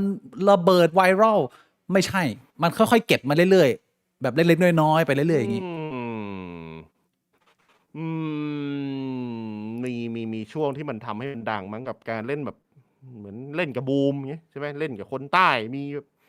คนแบบทำท่านทะเลนทะลึ่งนู่นนี่นั่นมันก็หามันคนก็จดจำมันตั้งแต่นานๆแล้วนะแต่ว่าในปัจจุบันเราก็ต้อ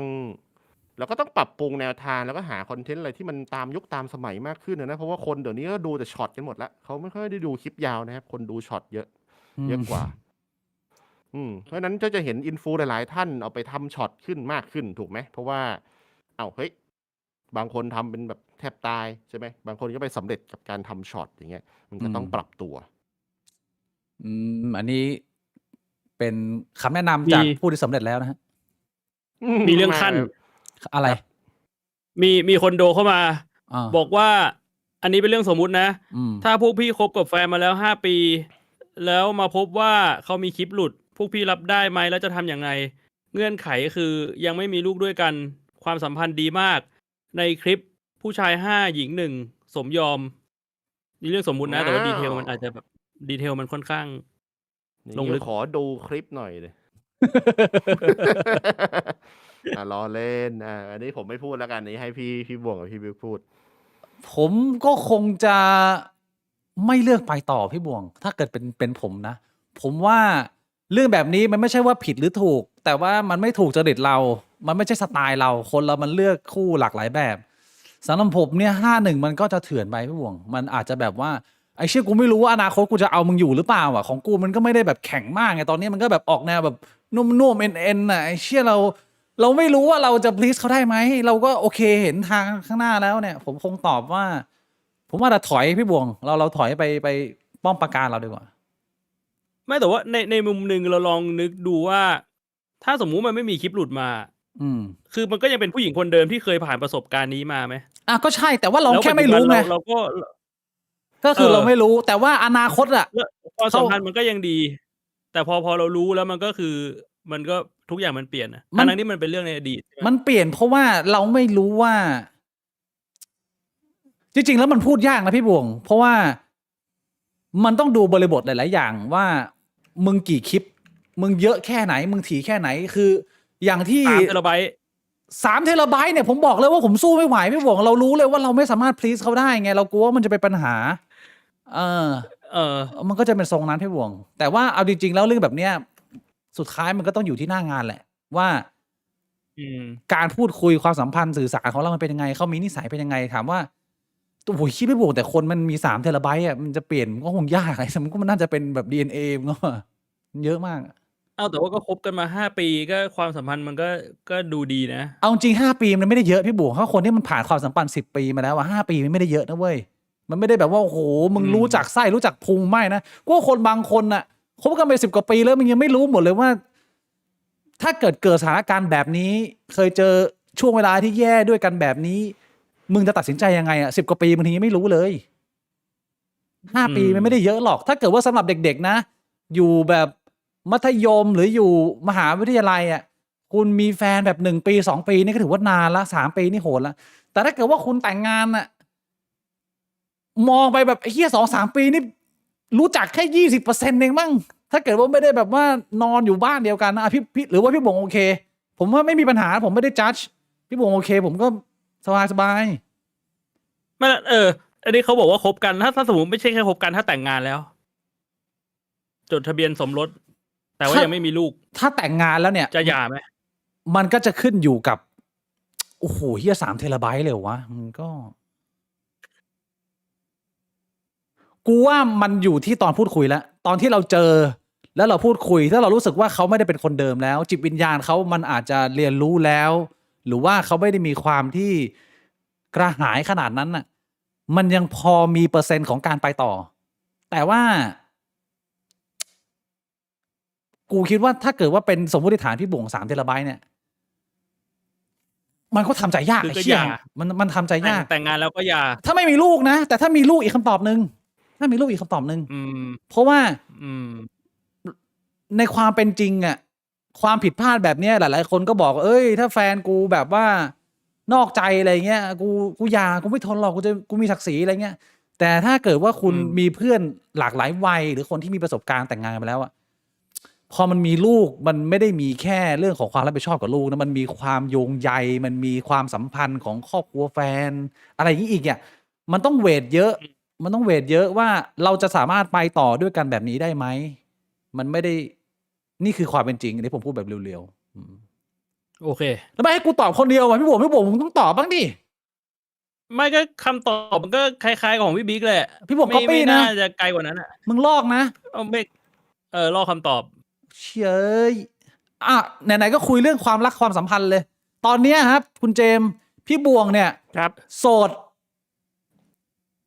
ด้วย พี่บวงโสดนะรู้ปะเนี่ยไม่รู้ใช่ไหมพี่บวง อุ้ย โสดอยู่ ตอนนี้ ไม่รู้ฮะ ตอนนี้ ไม่รู้ พี่บวงเหงามาก เป็นคนเหงาแล้วก็หงุดหงิดแล้วก็งุนง่านในเวลาเดียวกันนะ ก็เรียกว่าอยู่ในช่วงโสดคุณเจมส์นี่ ทุกวันนี้มีคนคุยมีคนดูแลไหมฮะ หรือว่าใช้ชีวิตเป็นโสดหาเงินทำงานอย่างเดียว ทุกวันนี้มันยังถือว่าโสดไหมก็โสดนะ แต่ว่า โสดนะ เรามีคนช่วยดูแลแบบเบื้องหลังพวกงานบ้านอะไรอยู่เงี้ย ก็คือเขาก็มาช่วยดูแลหลาย ๆ อย่างอยู่เหมือนกันเพียงแต่ว่าในมุมผมแล้วก็ผ่านความรักมาวัยเด็กมาด้วย อืม คือมันมีหลาย ๆ อย่างที่มันทำให้เราได้เรียนรู้ว่าแบบ โอเค คือการจะคบกันเนี่ย มันไม่ได้แบบรักกันเพราะว่าในวัยเด็กเราป๊อปปี้เลยเขาเรียกว่า เฮ้ย เราเจอคนอายุประมาณ20-21เนี่ย เราก็จะมองว่าคนนี้แหละใช่เลย อะไรประมาณเนี้ยแบบ ตัดสิน ค รวดเร็ว ต้องแต่งงานกับเรา แล้วก็มันจะมีอีกหนึ่งความคิดที่คือเราคบกันไปสัก25-26 ปีแล้วมันจะมีความคิดอีกหนึ่งอย่างที่แบบเกิดคอน FLICT ขึ้นมาในหัวว่าแบบคนนี้ จะใช่จริงๆเหรอวะแบบเฮ้ยแต่เราคบกันมาตั้งนานแล้วนี่ เราจะต้องแต่งงานกันไหมอะไรเงี้ย แต่ในความจริง อืม คือ มันก็ได้เห็นหลายๆอย่างหลายๆปัญหาจริง ๆ มันมีปัญหาอีกหลายอย่างมากที่ผมไม่สามารถบอกกับสื่อได้จริง ๆ นะ แต่ว่าคือเราจะยกตัวอย่างของประสบการณ์ชีวิตของผมให้ฟังแล้วกันก็คือ บางสิ่งบางอย่างเนี่ย ยื้อกันไปยื้อกันมาแล้วเขาแบบไม่ปรับเปลี่ยนไม่แก้หรือแบบเขาไม่ได้อยู่ในสังคมที่เหมือนเราจริง ๆ ที่แบบอยากจะพร้อมกับพัฒนาไปกับเรา หรือว่าจะไปอยู่ในสังคมที่เรา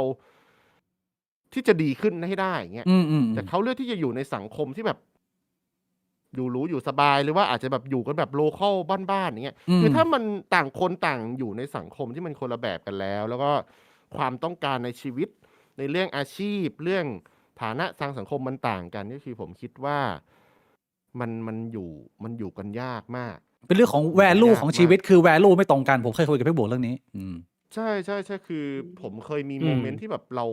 ราต้องดูแลเยอะมาก คือไม่ใช่แค่ตัวเขาเราต้องดูแลแบบรอบๆเขาด้วยอย่างเงี้ย อื มัน ม มันทำให้เราเห็นแบบบางสิ่งบางอย่าง เราก็มันไม่จำเป็นต้องให้อย่างเงี้ยแต่เราก็ต้องให้อย่างเงี้ย อืม ไม่รู้ว่ามีใครมีโมเมนต์แบบนี้ไปนะ อื ก็ ม คือมีการแบบขอไปช่วยอย่างนั้นทำอย่างนี้อย่างเงี้ยทั้งที่แบบเฮ้ยกูเองก็ลำบากหรือเปล่าอย่างเงี้ย อืม เข้าใจปะซึ่งแบบมันก็ไม่ได้เป็นพ่อแม่เราแต่ว่าเฮ้ยบางทีเราก็ต้องทำปะวะเพราะว่าไหนๆมันก็เป็นครอบครัวกันแล้วอย่างเงี้ย ใช่ใช่ นั่นแหละมันเลย อืม ทำให้แบบเกิดปัญหาหลายๆอย่างขึ้นมาได้อย่างเงี้ยเพราะ อื ฉะนั้ ม น อืม ในมุมผมอะความรักอะมันเกิดได้ทุกเวลาแหละ อืม ทุกวัย31 35 40บางคนก็เพิ่งจะเจอคนที่แบบโอเคเฮ้ยแม่งใช่จริงๆว่ะ อืม คนแบบนี้ที่มันใช่จริง ๆ ที่แบบ เฮ้ย นี่แหละคือคนที่ทรีตเราจริง ๆ มีปัญหากันก็การหายใจไว้สูดหายใจลึกๆ แล้วก็พูดกันด้วยน้ำเสียงดีๆ ที่แบบ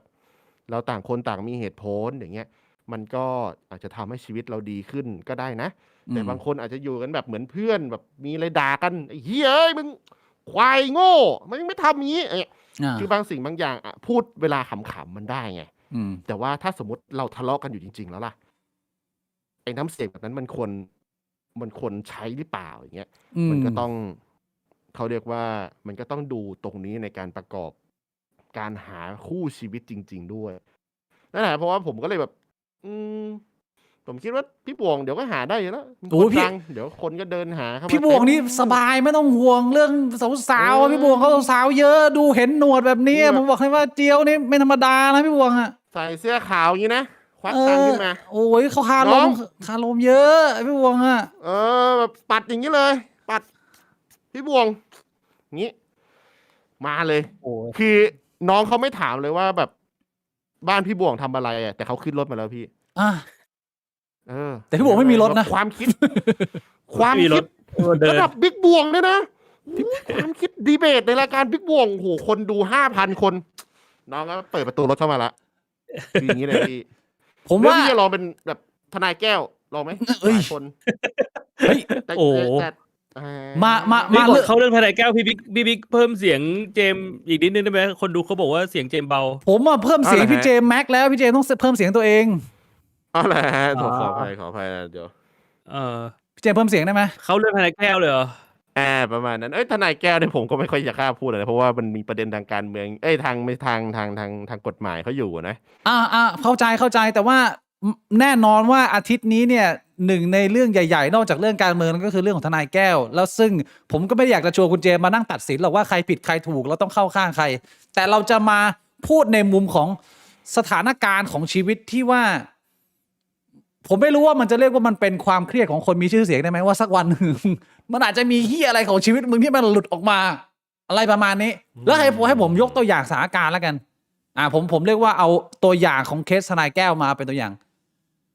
สมมุติว่ามันมีคนมันเอารูปกระเจียวเราไปลีกอะไปปล่อยอะ เออ ฟ้องไหมเราต้องรับมือยังไงกับการมีชื่อเสียงเนี่ยสถานการณ์ทุกวันนี้เนี่ยเราสามคนก็อาจจะผมคนรู้จักน้อยสุดผมไม่ซีเรียสอยู่แล้ว แต่ว่าฝั่งคุณเจมส์กับพี่บวงเนี่ยลูกกระเจียวโดนปล่อยมาทำไงมันจะต้องต่อสู้หรือรับมือกับสถานการณ์แบบนี้ยังไง อันนี้เป็นสถานการณ์ยกตัวอย่าง คืออันนี้ผมพูดแทนพี่บิ๊กกับพี่บวกแล้วกัน อืม คือในมุมตอนเนี้ยเราปฏิเสธไม่ได้หรอกคุณพี่ทั้งสองคนปฏิเสธไม่ได้ว่าพี่ไม่ดังหรือว่าไม่มีชื่อเสียงนะคือการทำไลฟ์หรือพอดแคสต์ตรงเนี้ยคือเราถ่อมตัวได้ แต่ว่าในความเป็นจริงแล้วอะสังคมจะมองว่าพี่บิ๊กกับพี่บวงเป็นคนมีชื่อเสียงมากนะครับในปัจจุบันคนเข้ามาดูกันขนาดนี้แล้วเป็นแต่ว่าผมคิดในมุมผมนะ คืออะไรที่เราสามารถดีเฟนต์ตัวเองได้ก็ดีเฟนต์ไปเถอะ ผมยกตัวอย่างเช่นแบบกรณีที่ผมบอกว่า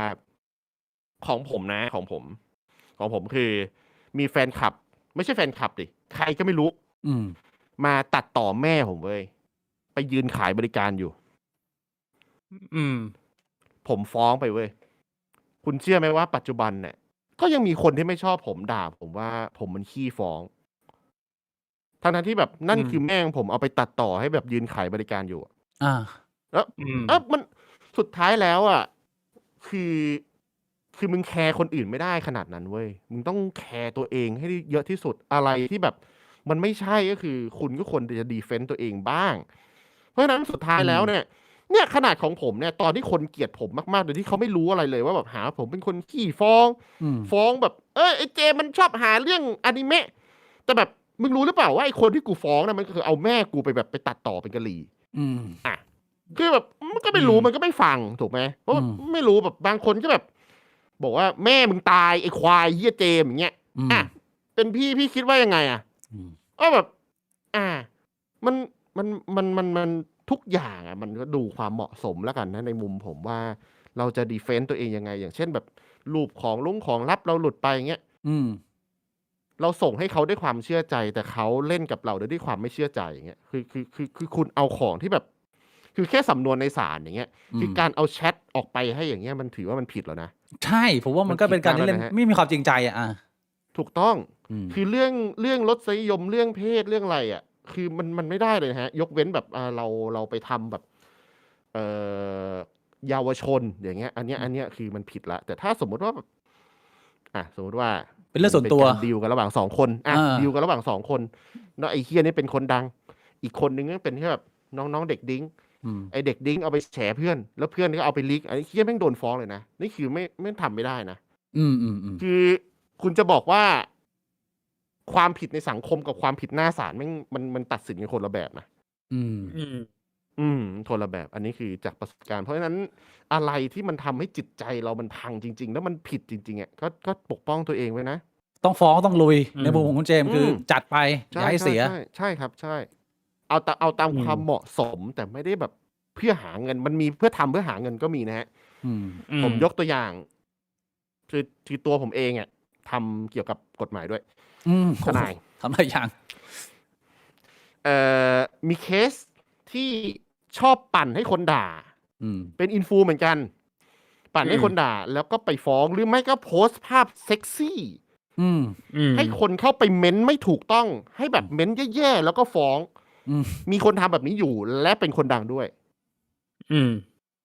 อันนี้สามารถถ้าใครเป็นทนายมีเพื่อนทนายที่อยู่ในบริเวณกรุงเทพสามารถถามได้ว่ามีคนทำแบบนี้จริงๆนะ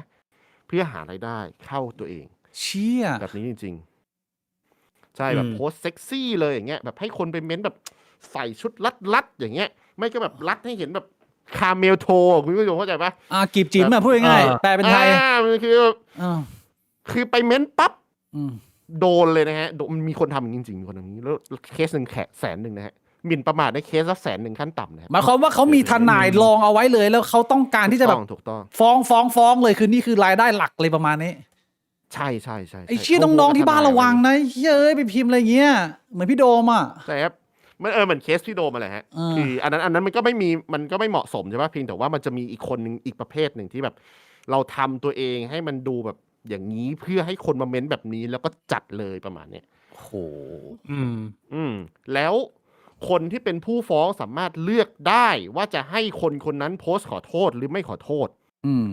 ถ้าเขาไม่ให้โพสต์ขอโทษก็คือมึงก็ไม่รู้หรอกว่าไอ้เหี้ยนั้นโดนฟ้องไปแล้วถูกไหมฮะก็คือแสดงว่าเขาก็เลือกที่จะลับเขาเอาเงินอย่างเดียวจะได้ไม่มีคนรู้เชี่ยแม่งร้ายสัสมีแบบนี้ด้วยโอ้ขอบคุณมากคุณเจมาแชร์ประสบการณ์แบบนี้ผมแบบว่าคือส่วนใหญ่อะผมก็จะย้ำเตือนคนที่อยู่ใกล้ตัวเสมอว่ามึงดูแต่ตาอย่างเดียวมึงอย่าไปออกรีแอคชั่นเฮียอะไรมึงดูแล้วมึงก็เซลลูดกระเจียวไปอยู่บ้านไม่ต้องไปเฮียไปแสดงความคิดเห็นเฮียอะไรมึงจะซวยชีวิตเอาให้ออกแต่ลมเลยใช่ไหมเอาให้ออกแต่ลมเหมือนพี่บวงอะคุณเจนตอบแล้วพี่บวงอะสมมติว่ามีคนถ่ายรูปกระเจียวก้อนพี่บวงเนี่ยพี่บวงเซลแล้วเขาเอาไปลีกไปเล่นไม่ต้องเป็นเคสทนายแก้ก็ได้เป็นเคสอื่นที่เดี๋ยวนี้คนมีชื่อเสียงก็โดนอ่ะพี่บวงจะรับมือกับสถานการณ์นี้ในมุมผมเนี่ยผมจะมองในมุมที่ว่าถ้าสมมุติมันลีกออกไปโดยที่เราไม่รู้มันลีกออกไปได้ยังไงคือส่วนตัวผมไม่ใช่คนที่แบบว่าถ่ายแบบว่าจู๋ใหญ่ๆของตัวเองส่งให้คนอื่นส่วนตัวผมจะเป็นอารมณ์แบบว่าถ้าสมมุติมันหลุดออกไปแสดงว่ามันแบบมีการแอบถ่ายนึกออกปะอย่างแบบสมมติผมไปพักที่โรงแรมนึงแล้วผมก็ไม่รู้ว่าในโรงแรมแม่งมีกล้องเงี้ยแล้วแบบโรงแรมแม่งถ่ายแบบจู๋ผมไปแบบ20 นิ้วเงี้ยโอ้โหพี่บอกมั่วซั่วอะไรเหี้ยผมว่าคืออย่างนั้นนะผมเสียหายตรงๆอยู่แล้วป่ะผมไม่ได้เป็นคนแบบว่าส่งไปให้คนอื่นมันก็ แต่ถ้าสมมุติว่าเราไม่รู้ว่ามันลีกจากที่ไหนเงี้ยมันก็จะยากอีกจำไม่ได้ว่าไปไหนมา แต่ว่าเนี่ยตอนนี้พี่บวงเป็นโสดแล้วเดี๋ยวพี่บวงอาจจะมีการส่งรูปกระเจียวไปให้คนนู้นคนนี้พี่บวงไม่เสียวเลย ไม่ก็ไม่เสียวนะก็ไม่ซนเนี่ยมันอยู่เฉยๆอย่างเงี้ย ถ้าเกิดว่ามีคนทำแบบนี้พี่บวงจะนิ่งๆเฉยๆเลยพี่บวงจะฟ้องพี่บวงฟ้องไหมถ้าเกิดว่ามีคนเอารูปกระเจี ถ้า ยว รู้ มา ถ้ารู้ว่ามันหลุดมาจากไหนมันก็ต้องฟ้องวะก็ถ้าเราทำให้เราเสียหายมันก็ทำอะไรไม่ได้อะ แต่ความเสียหายมันได้เกิดขึ้นไปแล้วนะคนเขาเห็นรูปกระเจียวพี่บวงเขามาล้อแล้วนะ เขาโดนล้อไปแล้วอ่ะมันก็ฟ้องอ่ะ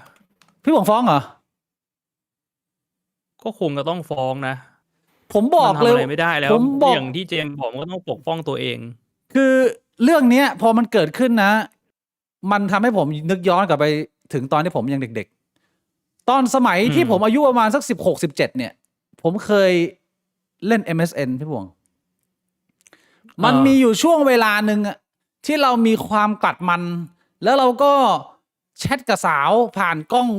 องเว็บแคมแต่สมัยก่อนยังเป็นแบบว่า 240p อยู่นะแบบ ไม่ชัด ไม่ชัดมาก แล้วมันมี แล้วพี่บิ๊กโชว์หนอนชาเขียวเหรอ มันมีสาวคนหนึ่งอะไอ้เหี้ยมันหลอกว่าถ้าเกิดว่าผมโชว์กระเจียวเนี่ยเขาจะเปิดนมไงแล้วตอนนั้นคือแบบว่าหนังโป๊มันก็ยังไม่ได้ เหี้ย มันยังไม่ได้ดูเยอะไงแล้วแบบว่า คือโอเค มันเป็นเรื่องที่เก่าแล้วสำหรับผมเนี่ยผมก็ไม่คิดว่าเขาจะยังมีภาพนั้นอยู่หรือเปล่า แต่ถ้าเกิดสมมุติว่า คือมันก็นั่งคิดไว้ว่าถ้าไอ้เหี้ยนั้นมันเก็บภาพนี้มาแบบว่า20 ปีอะแล้ววันนี้มันเอามาเปิด แล้ อะ วเขาถ่ายเอาไว้เหรอคือเขาพี่บิ๊กรู้เหรอว่าเขากดแบบปริ้นสกรีนเอาไว้ ผมไม่รู้ว่าเขาถ่ายปริ้นสกรีนไว้หรือเปล่า แต่ว่า พอผมโชว์กระเจียวไปแบบเนี่ย สิ่งที่เกิดขึ้นก็คือไอวิดีโอของฝั่งเขาว่ามันตัดไป แล้วผมมารู้ทีหลังว่า เฮ้ย ไอ้เฮียคนที่คุยกับผมอยู่อีกฝั่งหนึ่งอ่ะมันไม่ได้เป็นผู้หญิง คือ เป็นผู้ชาย มันไม่ได้ไลฟ์กับเราคือเราอะไลฟ์ส่วนฝั่งมันอะมันเอาวิดีโอมาเล่นให้เหมือนเป็นเว็บแคมผู้หญิงคุยอะผมไม่รู้ว่าอีกฝั่งหนึ่งเป็น อย่างเงี้ย อ่ะ มือถืออย่างเงี้ยฮะเอามือถือมาแปะใส่วิดีโออย่างงี้ไหม ประมาณนั้นแหละ แล้วเรายังเด็กมากไงเราแบบ16 ขวบอย่างเงี้ยเรายังไม่ได้มีประสบการณ์เยอะเราก็แบบเซลว่าอยากดูนมอ่ะเราก็เปิดกระเจียวให้เขาดูคือโอ้โหขึ้นมาสวยเลย แล้ว ไม่แล้วเขาแบ็กเมลไหมเขาพิมพ์บอกไหมว่าแบบเฮ้ยนี่กูถ่ายรูปกระเจียวมึงเอาไว้แล้ว ถ้าไม่ส่งเงินมาไม่โอนเงินมาจะแบ็กเมลแบบนี้ มันไม่ได้แบ็กเมลเอาเงิน แต่มันพอหลังจากที่มันปิดกล้องไปปุ๊บอ่ะกูก็สะดุ้งกูก็เลยปิดกล้องกู แล้วกูก็รู้สึกว่ากูโดนหลอกแล้วกูก็เลยบล็อกมันไป แล้วหลังจากนั้นไม่นานเนี่ย มันก็มีเมลใหม่อ่ะมันแอดมา แล้วมันก็บอกว่าจำเราได้ไหมที่เคยโชว์กระเจียวมาเราเซฟเก็บเอาไว้นะกูก็บล็อกแม่งอีกแล้วมันก็หายไปจากชีวิตกู ทีนี้กูไม่รู้ว่าคือยังไม่ทันได้แบ็กเมลยังไม่ทันได้บอกเลยว่าจะขออะไรคือพี่บิ๊กไล่บล็อกกูไล่บล็อกก่อนทีนี้กูไม่รู้ว่าทุกวันเนี่ยมันยังมีคลิปกระเจียวกูอยู่หรือเปล่าเนี่ยมันเป็นความที่เสิร์ชแบบพี่บิ๊กบีเคแล้วมันขึ้นมาทำไงอ่ะคือผมพูดตรงนี้เลยนะเอาแบบว่าเป็นสาธารณะเลยคือ ถ้ามึงยังเก็บหลักฐานอันนั้นไว้อ่ะมึงอย่าโพสได้ไหม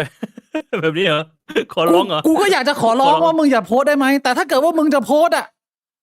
มึงช่วยเลือกซีนที่จูกูสวยๆหน่อยไอ้เหี้ยเอาซีนที่แบบว่า อย่างน้อยคือกูภูมิใจอ่ะกูเห็นแล้วกูก็พราวอ่ะมันมีช่วงที่แบบพี่บิ๊กเอาหน้ามาอยู่ในซีนเดียวกับจูไหมมันมีไหมแบบ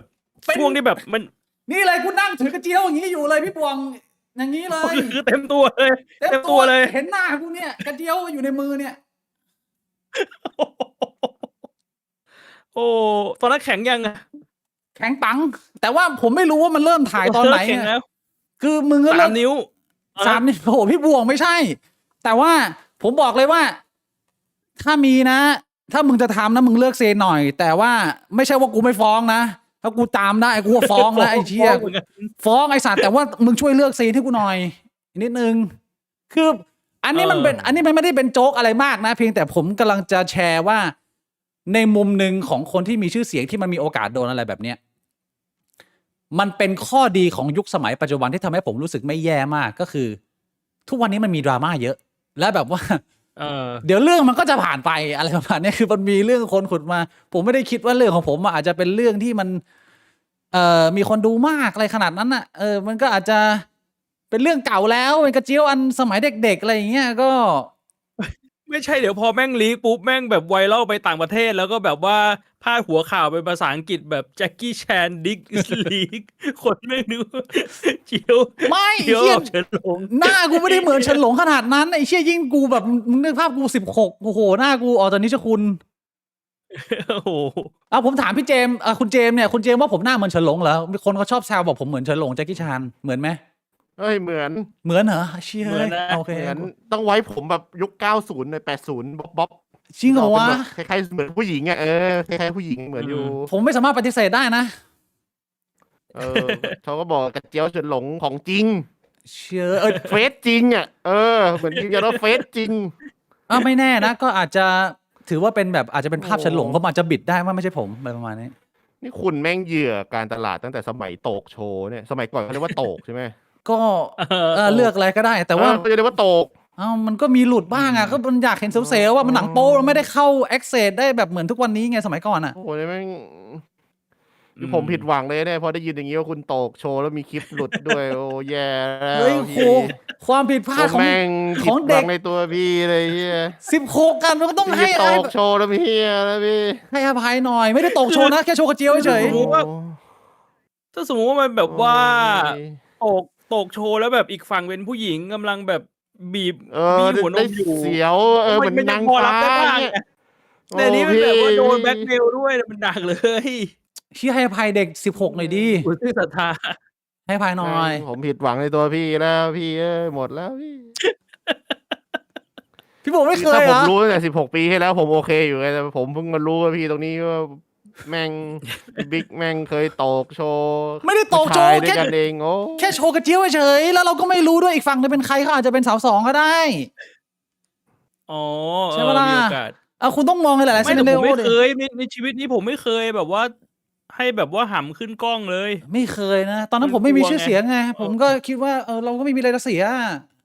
นึกว่า อืม เชยเราข้ามเรื่องของความสัมพันธ์ไปแล้วงั้นถามประเด็นที่ผมเคยฝากไว้เมื่อคืนนี้ คือเรื่องที่พี่บุ๋งเขากำลังกังวลคุณเจมส์วัยผู้ชายวัย30-35เข้า40เนี่ย หลายๆคนก็บอกว่าไม่อยากมีลูกหรอก แต่พอการเวลามันมาถึง หรือว่ามันกำลังจะผ่านพ้นช่วงเวลาที่แฟนเราหรือว่าผู้หญิงหลายๆคนในวัยประมาณนี้เนี่ย ก็อาจจะเรียกว่ามีลูกยากละมันมีเวลาจำกัดเนี่ย สุดท้ายแล้วคำถามนี้มันตีกลับมา ไม่ว่าตอนเด็กๆมึงเคยจะพูดกับคนรอบตัวมึงขนาดไหนว่ากูไม่อยากมีลูกอะไรเงี้ยมันคำถามนี้มันกลับมาถูกไหมพี่บวงใช่ไหมว่ามันจะกลับมาวิ่งอยู่ในหัวมึงตลอดอะว่าไอ้เชี่ยหรือว่ากูต้องมีลูกวะ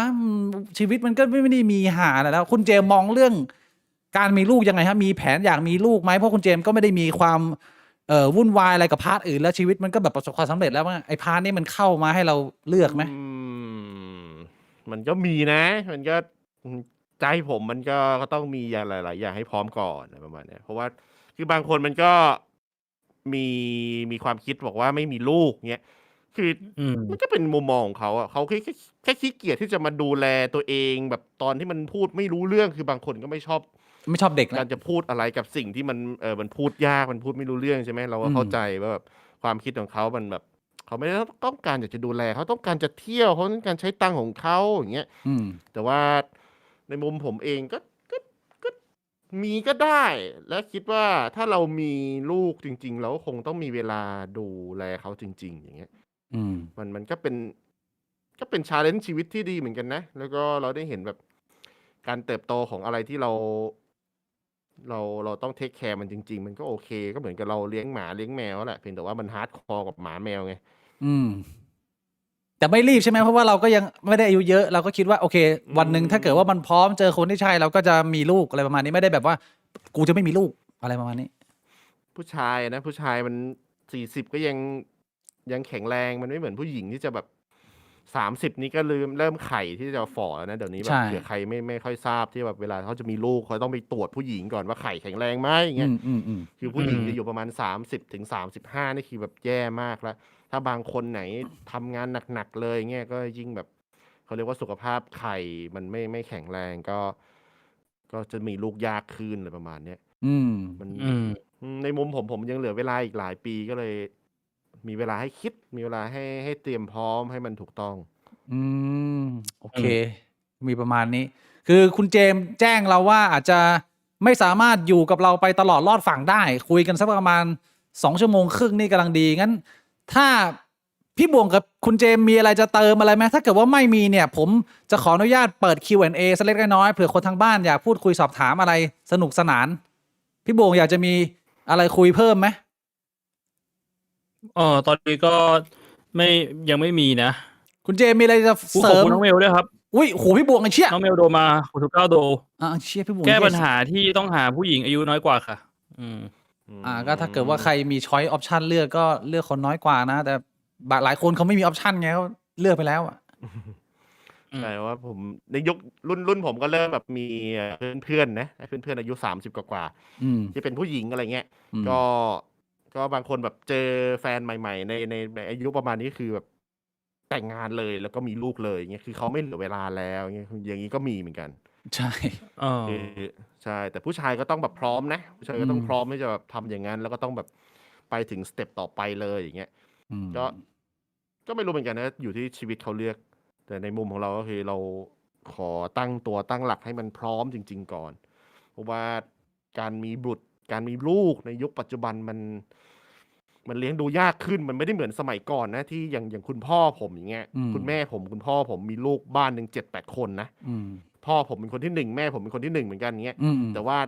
1 ใน 8อย่างเงี้ยคือสมัยก่อนเขาเลี้ยงลูกกันแบบตามมีตามเกิดจริง ๆ คืออ่ะมึงไปหาปลามึงไปปลูกข้าวใช่ไหม อืม แต่ในปัจจุบันคือลูกออกมาจะให้ลูกไปเกี่ยวข้าวเงี้ยลูกไม่อยากจะทำแล้วเงี้ย อืม ไปทำเกษตรไหมลูกก็ไม่อยากเป็นลูกอยากจะเป็นนักวาด อยากจะเป็นนักดนตรีนักบอลอย่างเงี้ยคุณก็ต้องแบบปลูกฝังให้ลูกเห็นถึงความจริง แล้วก็สั่งเสียเขาส่งเสียจนแบบถึงบั้นปลายเลยหรือเปล่าเงี้ยเราก็ต้องเตรียมใจเอาไว้เยอะไงมันไม่ได้เหมือนสมัยก่อนที่แบบครอบครัวหนึ่งขยันมีลูกออกมาแล้วก็ช่างหัวลูกใช่ไหมฮะลูกคนนี้จะเป็นอะไรลูกคนนี้จะเป็นอะไรเขาไม่ได้แคร์อะไรกันขนาดนั้น อืม พี่บิ๊กตะกี้ตอนพี่บิ๊กไปเข้าห้องน้ำไงที่จะคุยกันเรื่องคนอีสานเนี่ยช่องใช้เขาทวง อ๋อ จำได้ไหม โอ้โหเชื่อถ้าเกิดว่าจะคุยเรื่องเนี้ยคือผมเหลืออีกคำถามหนึ่งที่ผมอยากจะถาม แต่ว่ามันไม่ได้มีเวลาเยอะ คือผมอยากให้คุณเจมส์เล่าช่วงเวลาชีวิต แบบย้อนตอนไปสมัยตั้งแบบเด็กๆ หรือว่า อะไรอย่างเงี้ยเติบโตมามีพื้นฐานชีวิตมายังไงก่อนที่จะมาเป็นเนี่ยเป็นเจมส์กิจทีวีอันนั้นก็เป็นพาร์ทหนึ่งที่ผมอยากรู้ เพราะว่าอย่างที่ผมเคยคุยไปกับหลายท่านว่าเด็กผู้ชายนะ ผมคิดว่าถ้ารู้ว่านิสัยตอนแบบมัธยมกับมหาลัยเป็นยังไงเนี่ยมันพอจะเข้าใจตัวตนได้ มันไม่เปลี่ยนไปเยอะในมุมผมอะแต่ว่าถ้าเกิดว่าเราเริ่มประเด็นนั้นเนี่ย คุณเจไม่ได้นอนแล้วว่ามันก็จะนานใช่ไหมคุณเจ ผมว่า ก็เล่าคร่าวๆได้แล้วกันเล่าคร่าวๆอะไรประมาณนี้ได้ คร่าวๆได้คือเราไม่ต้องย้อนไปถึงตอนที่เริ่มเป็นน้ำว่าวอ่ะเอาแบบว่าเริ่มมีความทรงจำแล้วอะคุณเจมส์ แม่งเอ้ยเริ่มจากน้ำว่าวเลยเหรอโอเค เอาแบบ ก็ตอน อืม สักอนุบาลไหมเริ่มต้นจากอนุบาลนะ เติบโตมาเป็นยังไง กำลัพอจำความได้ แล้วเราก็โตในยุคเราอะเนาะยุคเรามันโตมา ผมโตต่างจังหวัดไงพี่บิ๊กพี่บ่วงโตที่ไหนฮะ ผมเด็กกรุงเทพ ต่างจังหวัดไห ผม มโตในกรุงเทพนั่นแหละฮะ กรุงเทพ กรุงเทพก็อาจจะยากหน่อย แต่ของเจมส์จะเป็นโคราช โคราช อืม ในยุคนั้นเนี่ยมันไม่ได้เจริญนะ อ่า คือบ้านผมมาอยู่ติดในเมืองปัจจุบันคือติดเซ็นทรัลเลยนะฮะ อ่า แต่ใน อืม แต่ก่อนเนี่ยมันคือที่นาแบบเป็นพันๆไร่ตรงนั้นที่แบบมีแต่ที่นา อ่า แล้วก็มีแมลงปอโง่ๆจนเป็นวลีของผมเลยที่แบบไอ้เฮียคนอีสานแม่งแดกแมงปอทอดเงี้ยไอสัตว์คือคนแต่ละคนมึงไม่เชื่อกู อยากจริงเหรอ อืม เราก็ได้เห็นมันมีอยู่จริง ๆ คือมันหาได้แบบนะ คือมันจะมีสวิงอ่ะใช่ไหมสวิง ผมเคยเล่น จับ ผม นู่นจับแมลง อ่า แล้วก็มีไอ้พวกอีกอันนึงแม่งไปหาแบบแมงตั๊กแตนเงี้ย แมงปอมันก็จับมา แล้วก็จับมาแล้วก็แม่งก็ทอดแล้วก็โรยเกลือซีอิ๊วเฮียมันมีอยู่จริงๆก็คุณ อร่อยไหม คืออย่างนี้แชทฟังดูมันจะเวอร์ใช่ไหมคือคุณลองคิดสภาพว่าถ้าคนไม่ได้เห็นภาพเฮียนั้นจริงๆอ่ะมันจะแบบไม่ได้มีการถูกปลูกฝังในเซเลบัมอย่างเงี้ยแล้วก็เล่าออกมาเป็นฉากๆๆๆได้ใช่ไหมว่ามันทำเฮียอะไรบ้าง คือสมัยก่อนมันจะมีแบบคล้ายๆแบบผ้าพันคอลูกเสืออย่างเงี้ย พันชุบเนี่ยเอาไปเล่นแบบอย่างเงี้ยก็มีเอาไปดีดใส่แมงปอก็มีบางคนก็ไปจับแมงปอมาเอามาสู้กันอย่างเงี้ยเคยเห็นไหมแมงปอเป็นสัตว์ที่ดุร้ายมากนะหลายคนไม่รู้ว่าแมงปอดุมากไม่ใช่แมงปอตัวเล็กๆนะแมงปอตัวใหญ่ที่แบบเห็นเป็นสีทองเป็นสีดำเป็นสีส้มๆอย่างเงี้ยแมงปอเป็นสัตว์ที่แบบโคตรดุเลยกัดเจ็บมากบางคนแม่งมาเล่นพนันกันด้วยนะเช่นแบบเอามา2ตัวกันตัวไหนชนะเอามากัดกันอย่างเงี้ยแม่งกินหัวกันเลยเว้ยแม่งโหดมากเชี่ยแม่งอย่างนี้จริงๆใช่เพราะฉะนั้นแบบในสมัยก่อนของผมเนี่ยมันโคราชไม่ได้เจริญแม่งคือที่นาสัตว์แบบเยอะไปหมดมีแบบสนามมอเตอร์คอร์สโง่ๆเราก็แบบเป็นเด็กที่เริ่มต้นมาจากแบบติดพวกทุ่งนาผมเป็นคนที่แบบวิทย์ปลาตั้งแต่เด็กเนี่ยวางมองเล็กๆมองตาถี่เนี่ยวางทิ้งมองเอาไว้แล้วก็โรยอาหารปลาแล้วรอปลาแม่งเข้ามาติดมองเนี่ยแล้วเราก็ไปหยิบปลามาทอดเรื่องอะไรแม่งผมทำไปมั่วไปทั่วอย่างเงี้ยแต่ว่าในเรื่องพาร์ทของการเรียนเนี่ยผมแม่งโชคดีที่ผมเป็นคนขยันเรียนแล้วก็หัวไวแต่ชอบทำอะไรหลายๆอย่างเช่นแบบเราโตมาก็ได้เรียนแบบได้อยู่ในห้องประถมที่เราขยันเรียนคณิตศาสตร์มากอะไรประมาณเนี้ยก็เริ่มต้นจากอย่างนั้นแล้วก็เรียนดีแล้วก็เป็นนักหมากล้อมแต่ก่อนผมเล่นหมากล้อมเล่นจนได้แบบแชมป์ระดับภูมิภาคตะวันออกเชี่ยภาคอีสานแหละพูดเลยใช่ผมชอบเล่นโกะมันคือโกะนะแต่สมัยก่อนไม่ค่อยรู้แต่ว่าผมบ้าผมเบียวมีการ์ตูนอันหนึ่งชื่อว่าฮิคารุเซียนโกะเว้ยผมก็เลยชอบอ่านแล้วเราก็ไปเล่นในไทย BG เกมสักอย่างผมก็เล่นฝึกอยู่ในนั้นแล้วก็เราก็ฝึกตรรกะในการแบบเล่นหมากล้อมอะไรประมาณเนี้ยแล้วก็ตอนเรียนประถมเราก็เป็นคนที่เรียนเก่งมากผมเรียนโคตรเก่งเลยผมเรียนโคตรเก่งมากจริงๆคือแบบคือถ้าไปถึงเรื่องแบบระดับวิชาการระดับประเทศก็คงจะเป็นอย่างนั้นนะจริงๆนะคือผมมีคุณครูแล้วก็มีเพื่อนๆในห้องที่แบบเรารู้อยู่แล้วว่าเราต้องโดนโรงเรียนส่งไปแข่งวิชาการอะไรประมาณเนี้ยแต่พอมามัธยมปั๊บแม่งเสือกเข้าโรงเรียนเฮี้ยนี่ไงแม่งโดนติดกับดักโดตาแล้วก็กับดักAngel Arena สมัยนั้นมันจะเป็นแบบโหมดใน Dota Warcraft 3นะเล่น Angel Arena เล่น SF เล่นเฮียอะไรไม่รู้ร้านเกมเราแบบติดกัดร้านเกมจนทำให้แบบชีวิตเราแบบจากแบบทะยานเรื่องความรู้งี้แม่งลงอย่างนี้เลยลงเกมแม่งลงลิฟต์เลยแต่ว่าลงเกมก็คือตอนช่วงมัธยมต้นนี่คือแย่มากคือเป็นช่วงที่แย่ที่สุดของในการเรียนชีวิตผมเลยก็ว่าได้คือแม่งแบบทุกอย่างมันแบบบัดซบไปหมดทั้งนั้นที่แบบเราแม่งคือเราเรียนเก่งมากแค่ติดเกมอย่างเดียวเลยไหมมีปัจจัยที่ทำให้เราแย่ติดเกมอย่างเดียวเลยคือผู้หญิงไม่ผมเป็นคนที่แบบคือในยุคนั้นคือการจะแบบมีแฟนสักคนหนึ่งมันต้องเปย์ผู้หญิงหนักมากมันไม่เหมือนในยุคนี้นะในยุคนี้คือเราโทรหากันกุ้งกิ้งมันง่ายไงในยุคสมัยผมนี่โอ้โหโทรหาผู้หญิงนาทีละ5 บาทนาทีละ3 บาทถูกป่ะแม่งแพงสัตว์แม่งนับเป็นนาทีต้องตังค์ไหนจะต้องซื้อดอกไม้ไปให้แม่งอีกเฮียแบบช่อหนึ่งบางเพื่อนกูแม่งถือไปอย่างงี้เพื่อนผมแม่งถือช่อมึง500เฮียกูแม่งแบบ50 บาทสักอันนึงยังไม่มีเลยสมัยนั้นผมก็เลยแบบเริ่มต้นจากอะไรที่มันไม่ได้เกี่ยวกับพวกเพศตรงข้ามเลยเพราะว่าอยู่กับเกมเรารู้อยู่แล้วว่ามันเล่นเกมมันกว่านะสมัยนี้แม่งแบบโทรหาเฟซโทรหาอะไรโทรหาไลน์ใช่ไหมมันก็ง่ายไปหมดในยุคนี้มันก็อีซี่ขึ้นเยอะนะพอมาต่อม.4 มัธยมปลายก็คือเราก็เริ่มรู้ตัวเองแล้วว่าเราแม่งเฮี้ยสัตว์ต่อม.4 ได้เสือกห้องวิทย์คณิตที่แม่งจบกัน20 คนเว้ยย้อนความไปได้เลยใครเพื่อนกูใครดูคลิปนี้อยู่มึงสามารถมาคอมเมนต์พิสูจความจริงได้ว่าในห้องกูแม่งมีคนอายุ23เรียนอยู่ม.6 กับกูเฮียจริงแม่งโคตรโหดโรงเรียนราชสีมาวิทยาลัยมีคนอายุ23ปีเรียนอยู่ม.6 กับกูไม่จบสักทีแล้วแม่งวันๆเขาจะดูดบุหรี่กันเสพยาแล้วก็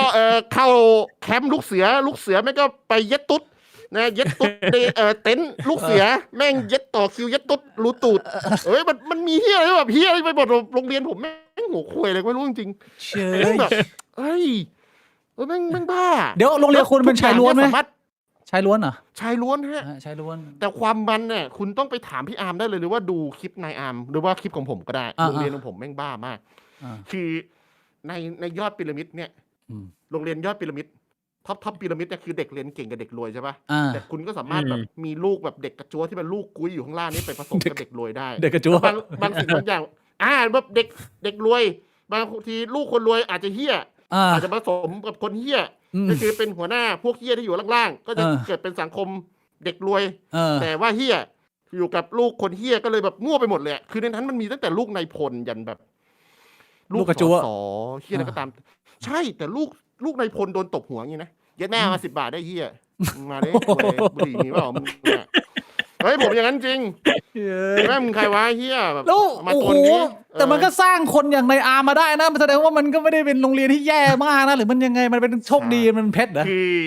คือราชสีมาวิทยาลัยมันใหญ่กว้างเกียรติภูมิที่สรรสร้างไม่น้อยหน้านี่ผมท่องสโลแกนโรงเรียนได้ผมเคยทำคลิปโรงเรียนไว้นะว่าทุกคนที่เรียนจบโรงเรียนเนี่ยจะท่องได้ก็คือโรงเรียนผมเนี่ยมันใหญ่มากสิ่งดีๆสิทธิ์ดีๆมีเยอะมากแต่อะไรที่มันเฮี้ยสุดขั้วมันจะหามันเป็นที่น่าจดจำกว่าคือโรงเรียนมันดีมาก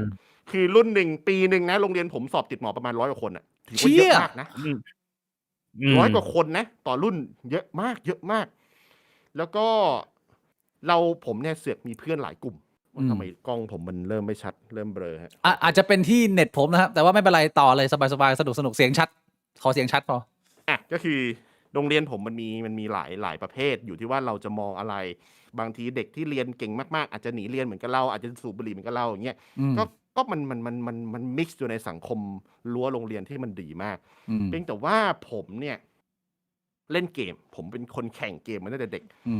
คือตั้งแต่ม.4 ก็เริ่มแข่งเกมโดตานี่เลยเริ่มต้นมาจากแพ้อยู่ในร้านเกมแล้วแม่งไอ้เหี้ยเด็กคุมร้านเกมแม่งไอ้สัตว์แม่งแบบมาท้า1-1กับผมเว้ยแล้วผมแม่งแพ้ผมแม่งมั่นใจมากไอ้เหี้ยแบบผมแม่งโดตาผมแม่งเล่นโทวอลอดสมัยก่อนโดตา1โทวอลอดแม่งเป็นตัวที่1-1เก่งมากแต่ผมลืมคิดไงว่า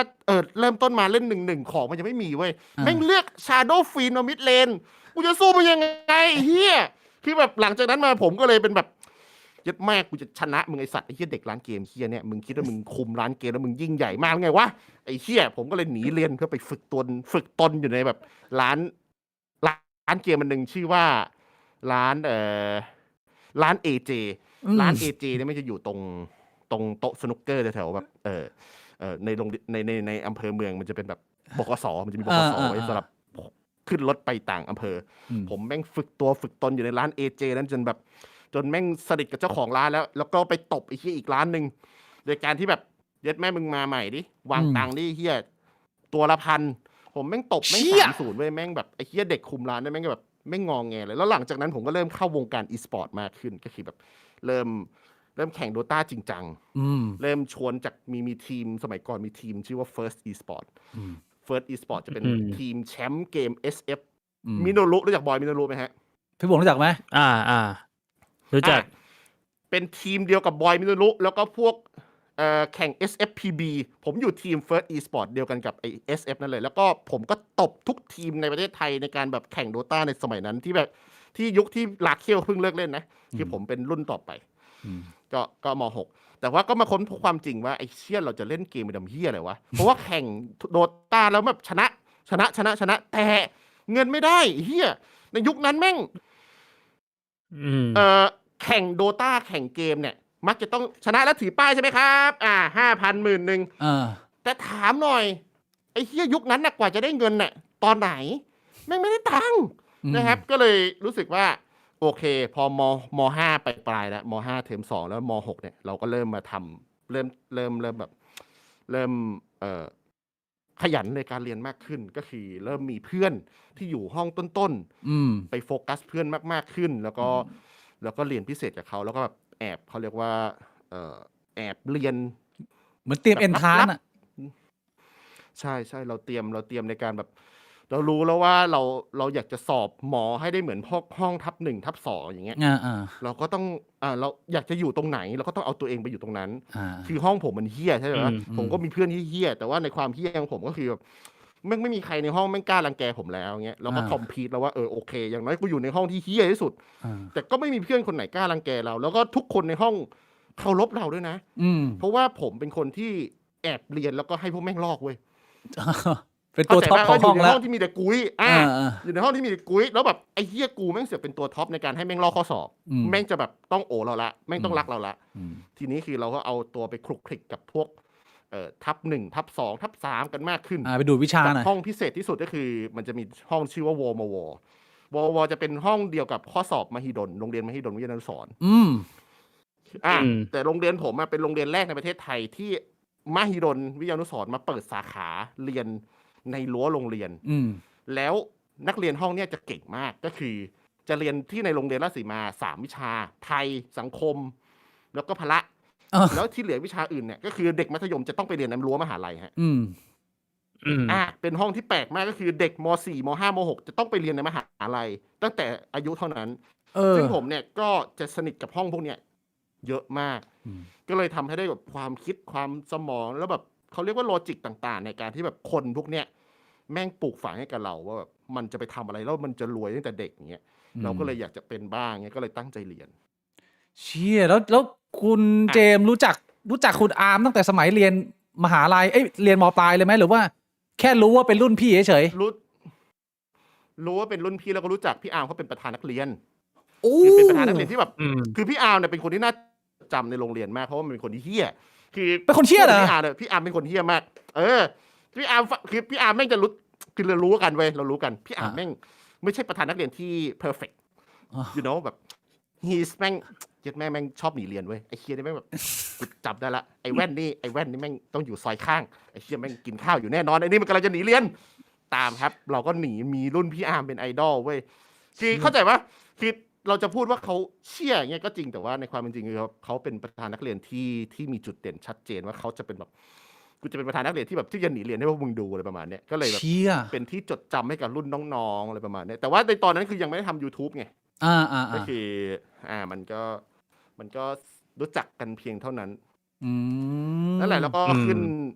แล้วพอผมจบมัธยมปั๊บจากไอ้ห้องที่จบ20 กว่าคนนั่นแหละไอ้ที่เหลือก็มีรถชนตายค้ายาบ้างเฮียแล้วก็ไม่รู้เรียนไม่จบแล้วก็กระโดดไปเรียนแบบอีกเลเวลนึงเลยแล้วก็ไปเจอสังคมในรั้วมหาลัยที่แบบเราก็ได้ค้นพบความจริงว่าขอโทษที่ต้องพูดอย่างนี้นะแต่ว่าตอนเราปี 1ตอนเรามัธยมเนี่ยเราจะมองว่าเด็กมหาลัยนั้นเก่งแต่ในความเป็นจริงนั้นไม่ใช่พอเราโตมาถึงจุดเนี้ยเราจะเข้าใจภาพแล้วว่าเด็กมหาลัยไม่ได้รู้เฮียอะไรเลย เป็นแค่แบบแอคปี 1 ปี 2 ปี 3 ปี 4นั่นแหละจะมีแค่บางคนที่จะรู้หนทางไปต่อแต่อีกที่เหลือเนี่ยเรามโนไปเองว่าคนที่เรียนรู้มหาลัยนั้นแล้วอ่ะมันจะเป็นคนที่เก่งและมีความรู้แต่ความเป็นจริงไม่ใช่เลยเพราะเขายังไม่ได้ทำงานไงถูกไหมใช่ปี 2 ปี 3 ปี 4ไม่รู้เฮียอะไรหรอกไอ้สัตว์มันก็แอคทรงรุ่นน้องไปงั้นแหละเนี่ยพอเราเรียนจบนั่นแหละแล้วทำงานนั่นแหละถึงจะรู้ว่าไอ้ที่นั่นรู้จริงหรือไม่จริงนั่นคือความจริงสรุปก็คือพอเราไปเรียนที่รั้วมหาลัยก็เริ่มทำ YouTube ตอนนั้นเริ่มทำ YouTube ละเราก็จะได้เห็นว่าแบบรุ่นพี่ในรั้วมหาลัยเราแม่งแบบบูชิตมึงเป็นหมอจริงเหรอวะคือตอนนั้นก็ตั้งปฏิญาณกับตนเองเลยนะว่ากูจะต้องรวยกับพวกมึงอ่ะผมคิดอย่างนั้นจริงๆเพราะว่ามันคือตอนที่ผมไปเรียนหมอแล้วผมเล่นเกมไปด้วยผมเอาคอมไปด้วยเขาเข้ามาด่าผมในห้องเลยนะว่าแบบเธอไม่สงสารพ่อแม่เธอบ้างเหรอที่แบบเธอมาเรียนหมออย่างเงี้ยเขาตั้งตาแบบบากบั่นส่งเธอมาเรียนด้วยแบบอาชีพที่มีเกียรติไงเพราะว่าต้องท่องคำปฏิญาณที่จะเรียนหมอด้วยนะใช่ต้องท่องคำปฏิญาณที่จะเรียนกับเขาเรียกว่าอะไรของโรงพยาบาลมียังจำคำปฏิญาณได้ไหมโอ้ใช่จะต้องแบบเป็นนักศึกษาแพทย์เป็นแพทย์ที่แบบรักษาแบบตามกฎหมายถูกต้องโอ้ยเราต้องท่องคำปฏิญาณเรียนแพทย์ด้วยนะฮะมีวิชาชีพแต่ในความเป็นจริงคือเราค้นพบความจริงแล้วว่าพวกมึงแม่งบูชิตไอ้สัตว์พวกมึงไม่รู้เหี้ยอะไรเลยแล้วแบบผมก็เล่นเกมตัวนั้นไปแล้วผมก็เก็บเกี่ยวประสบการณ์ตรงนั้นแล้วก็อัดเกมทำ YouTube ตั้งแต่ตัวนั้นจนแบบปัจจุบันนี่คือได้ดีกว่าพวกเขาหลายคนมากเชี่ยแต่เราก็ไม่ได้เอ่ยชื่อแต่เราก็จำได้ว่าอิริยาบถของคนพวกนั้นที่ปฏิบัติกับเราอ่ะมันแย่ขนาดไหนแล้วเราก็ต้องทำให้ดีกว่านี่คือการเอาคืนที่เรียกว่าสะสมที่สุดนะฮะคือสร้างผลลัพธ์ในอนาคตปัจจุบันหลายคนก็ผมก็ยังตามดูเขาอยู่นะว่าเขาไปทำบ้าอะไรบ้างที่เป็นรุ่นพี่เราที่เป็นเพื่อนเราที่คอยดูถูกเราอย่างเงี้ยแต่ปัจจุบันเราก็มองข้ามได้แล้วแต่เราก็ยังมองเขาอยู่ว่าเขาทำอะไรเขาจะไปถึงไหนอย่างเงี้ยคือไม่ได้แค้นแต่ว่าเราก็อยากเห็นว่าแบบคนที่ทำกับเราแบบนั้นในวันนี้อย่างเงี้ยปัจจุบันเขามูฟยังไงเขาไปทำอะไรอย่างเงี้ยก็เป็นอีกโลจิกหนึ่งที่ทำให้เรามีไฟในตัวเองเชี่ยนี่คือประวัติของคนอีสานนะฮะที่แดกแมงปอทอด เออ ใช่ไหมผมสรุปถูกไหมมันมีแต่แมงปอทอดเหรอเพราะว่าหลายๆคนเขาก็พิมพ์ช่องแชทเขาก็พิมพ์แมงปอทอดมันมีคนอีสานเขากินอย่างอื่นอะไรอีกที่แปลกๆไหมหรือว่ามันมีแต่แมงปอทอดอย่างเดียวที่เป็นของฮิตอะฮะ โอ้โหแม่งคนอีสานแดกทุกอย่างเลยพี่ หมากินไหมหมา เว้ยทุกวันนี้มันหอนไหมล่ะถ้ามันไม่หอนแล้วก็โดนไปแล้ว เชี่ยหมาแดกเหรอ มีะไรบ้างอ่ะโอ้ยอีสานก็ติดกับชายแดนคนมีอะไรกับแป๊บในปัจจุบันยังมีเลยถือว่าท่อ PVC อ่ะท่อแป๊บอ่ะ อันนั้นมันคนเขมรไม่ใช่เหรอไม่ใช่คนไทย ที่ปีท่อแป๊บ ใกล้ๆกันแหละ เหมือนกันนะ ใกล้ๆกัน คนเหมือนกัน เออ เชี่ย คนเหมือนกันถ้าเรียกว่าคนเหมือนกันแต่ไม่ใช่คนอีสานนะคนต่างประเทศแต่ติดภาคอีสานติดภาคอีสาน อ๋อคนต่างประเทศติดภาคอีสานปีท่อแป๊บนะ อ่ ปีหมา คนต่างประเทศใช่ใช่ คุณว่าการกินหมากับการปี้หมาเนี่ยอันไหนทำใจไม่ได้มากกว่ากันมันผิดจริยธรรมในยุคปัจจุบัน แม่งเฮียทั้งคู่อ่ะหมาในใจมันคงแบบฆ่ากูเหอะจริงๆเอากูไปปี้นะพี่นะ เอ้า ถูกไหม สมมติว่าเราเป็นหมา มีตัวเลือกว่าระหว่างมึงโดนแดก มึงโดนย่าง กับมีอะไรเข้ามาในจิ๋มมึงแป๊บหนึ่งแล้วเซลล์อ่ะ พี่ เอ้า ถามมาได้ยังไงวะเนี่ย เอาคุณต้องมองตามความเป็นจริงดิ คำถามฝึกโลจิก มันก็เฮี้ยหมดอะเหรอ มันเฮี้ยหมดแต่ คำถาม ว่า ฝึกโลจิก คุณว่าอันไหนมันแย่กว่าล่ะถ้าเกิดจะเปรียบเทียบอ่ะ โอ้ยผมว่าคือถ้าแย่ที่สุดก็คงจะกินนั่นแหละ กินแย่กว่านะ แต่โดยรวมก็คือผมคิดว่าทั้งหมดอะแย่หมดอะทั้งหมดแย่หมดนะพี่บวงว่าไง ระหว่างโดนกินกับโดนปี้อันไหนโหดกว่า เอาถ้ากูเป็นหมาตัวเมียโดนกินก็น่าจะโหดกว่าแต่ถ้ากูเป็นหมาตัวผู้กูอาจจะบอกว่าแบบมึงแดกกูก็ได้นะ มันแปลกไหมที่ว่าในมุมมองของหมาถ้ามึงโดนกินน่ะคือสิ่งที่โหดกว่า แต่ว่าในมุมมองของสังคมมนุษย์อ่ะเรามองว่าการข่มขืนสัตว์เนี่ยเป็นสิ่งที่รับไม่ได้มากกว่ามึงแดกหมาเนี่ยคนยังพอทำใจได้ แต่ถ้าเกิดมึงข่มขืนสัตว์เนี่ยเขามองว่ามึงเป็นไอ้โรคจิตมันยังไงพี่บ่วงมันมีความย้อนแย้งไหมหรือ มันไม่ ยังง แปลกหรอกมันก็คือ perspective มันก็คือมุมมองไง อืม ก็เรามองผ่านเลนส์ของมนุษย์มันก็ใช้ศีลธรรมของมนุษย์ใช้แบบว่าตรรกะของมนุษย์เป็นตัวตัดสินมา อืม อืม ก็นี่นะฮะ คือชีวิตของคุณเจมส์กิสทีวีนะฮะ ดีใจที่ได้มีโอกาสมาพูดคุยกับคุณเจมส์นะ ถ้าเกิดว่าตอนนี้คุณเจมส์เวลาตึงแล้วหมดแล้ว จะลงก่อนก็ได้ หรือคุณเจมส์จะนั่ง Q&A ไปกับเราก็ได้ ผมให้คุณเจมส์เลือกว่าจะเอาอันไหนดี โอ้โห Q&A นี่มันคำถามแบบไหนฮะเนี่ยมี คำถาม เซิร์ฟให้ผมสัก1 ข้อ1 ข้อไหมสัก1 ข้อไหม ถ้าเกิดงั้นผมเรียกว่าตอนนี้เนี่ยการพูดคุยระหว่างบิ๊กบวงกับเจมส์กิสทีวีอย่างเป็นทางการนะก็เรียกว่าสมน้ำสมเนื้อแล้วผมขอพูดก่อนว่าผมไม่ได้มีโอกาสเคยเจอคุณเจมส์ตัวจริงนะพี่บวงเคยเจอคุณเจมส์หลายรอบแล้วไปทานข้าวกันนะผมดีใจนะคุณเจมส์ที่ได้มีโอกาสเพราะผมก็เคยชมงานของคุณเจมส์อยู่ถ้าเกิดว่าผมมีโอกาสกลับไปไทยเนี่ยซึ่งผมกำลังจะกลับไปเดือนหน้าแล้วเนี่ยคุณเจมส์มีเวลาว่างๆมาทานข้าวกันสักเล็กน้อยนะมาเจอกันนิดเดียวคุณเจมส์อยู่กรุงเทพหรือเปล่า อยู่กรุงเทพครับอยู่กรุงเทพแต่ว่าโดยปกติเราจะไม่ค่อยว่างจริง โอเคได้ไม่เป็นไร ๆ ถ้าไม่ว่าง จะยากมากใช่ใช่ ถ้าเกิดว่ามีโอกาสเราได้เจอกันนัดทานข้าวกันได้โอเคฮะงั้นผมขออนุญาตเข้า Q&A เลยพี่บวง Q&A นี้พิธีกรไม่ได้ถามแต่ว่าช่องแชทถามให้นะ Q&A บอกว่าไหนๆก็ไหนๆแล้วพี่เจมมาทั้งทีอยากให้พี่เจมเรทกระเจียวตัวเองหน่อยครับเต็ม10ได้เท่าไหร่ โอ้โหเย้ยเอาเป็นคำถามอื่นได้ไหมฮะแล้วคนจะมายุ่งกับเจียวชาวบ้านทำไมเนี่ย คำถามนี้ไม่ตอบเหรอคะแนนกระเจียว เฮ้ยไม่อย่าเลยพี่ ไม่เอานะ คนเรามันบางคนก็ชอบยาวเป็นยีราฟเลยยาวเป็นคองโกเลยก็มี ไม่เอาแต่หมายถึงว่าเราให้คะแนนตัวเองไงคุณเจมส์เรามันอยู่ที่เรามันไม่ได้มีคนเห็นนะเราเป็นคนเลท เอาภูมิใจแล้วกันเราก็ให้10ไปเลยโอเค 10 คะแนนนะฮะ เจมส์กิสทีวี เจียวตัวเอง เชี่ยเจียวสวยจัง โอเค มีคำถามอื่นอีกไหมฮะคุณเจมส์ อ่าฮะ ครับ เห็นว่าเคยไปเรียนหมอ อยากรู้ว่า OCD นี่สามารถแก้ไขได้ไหมครับ หรือต้องทนทุกข์กับอาการนี้ทั้งชีวิตไหมครับ แล้วมันส่งต่อผ่าน DNA ไหมครับโรค OCD ครับ ย้ำคิดย้ำทำอ่ะนะ obsess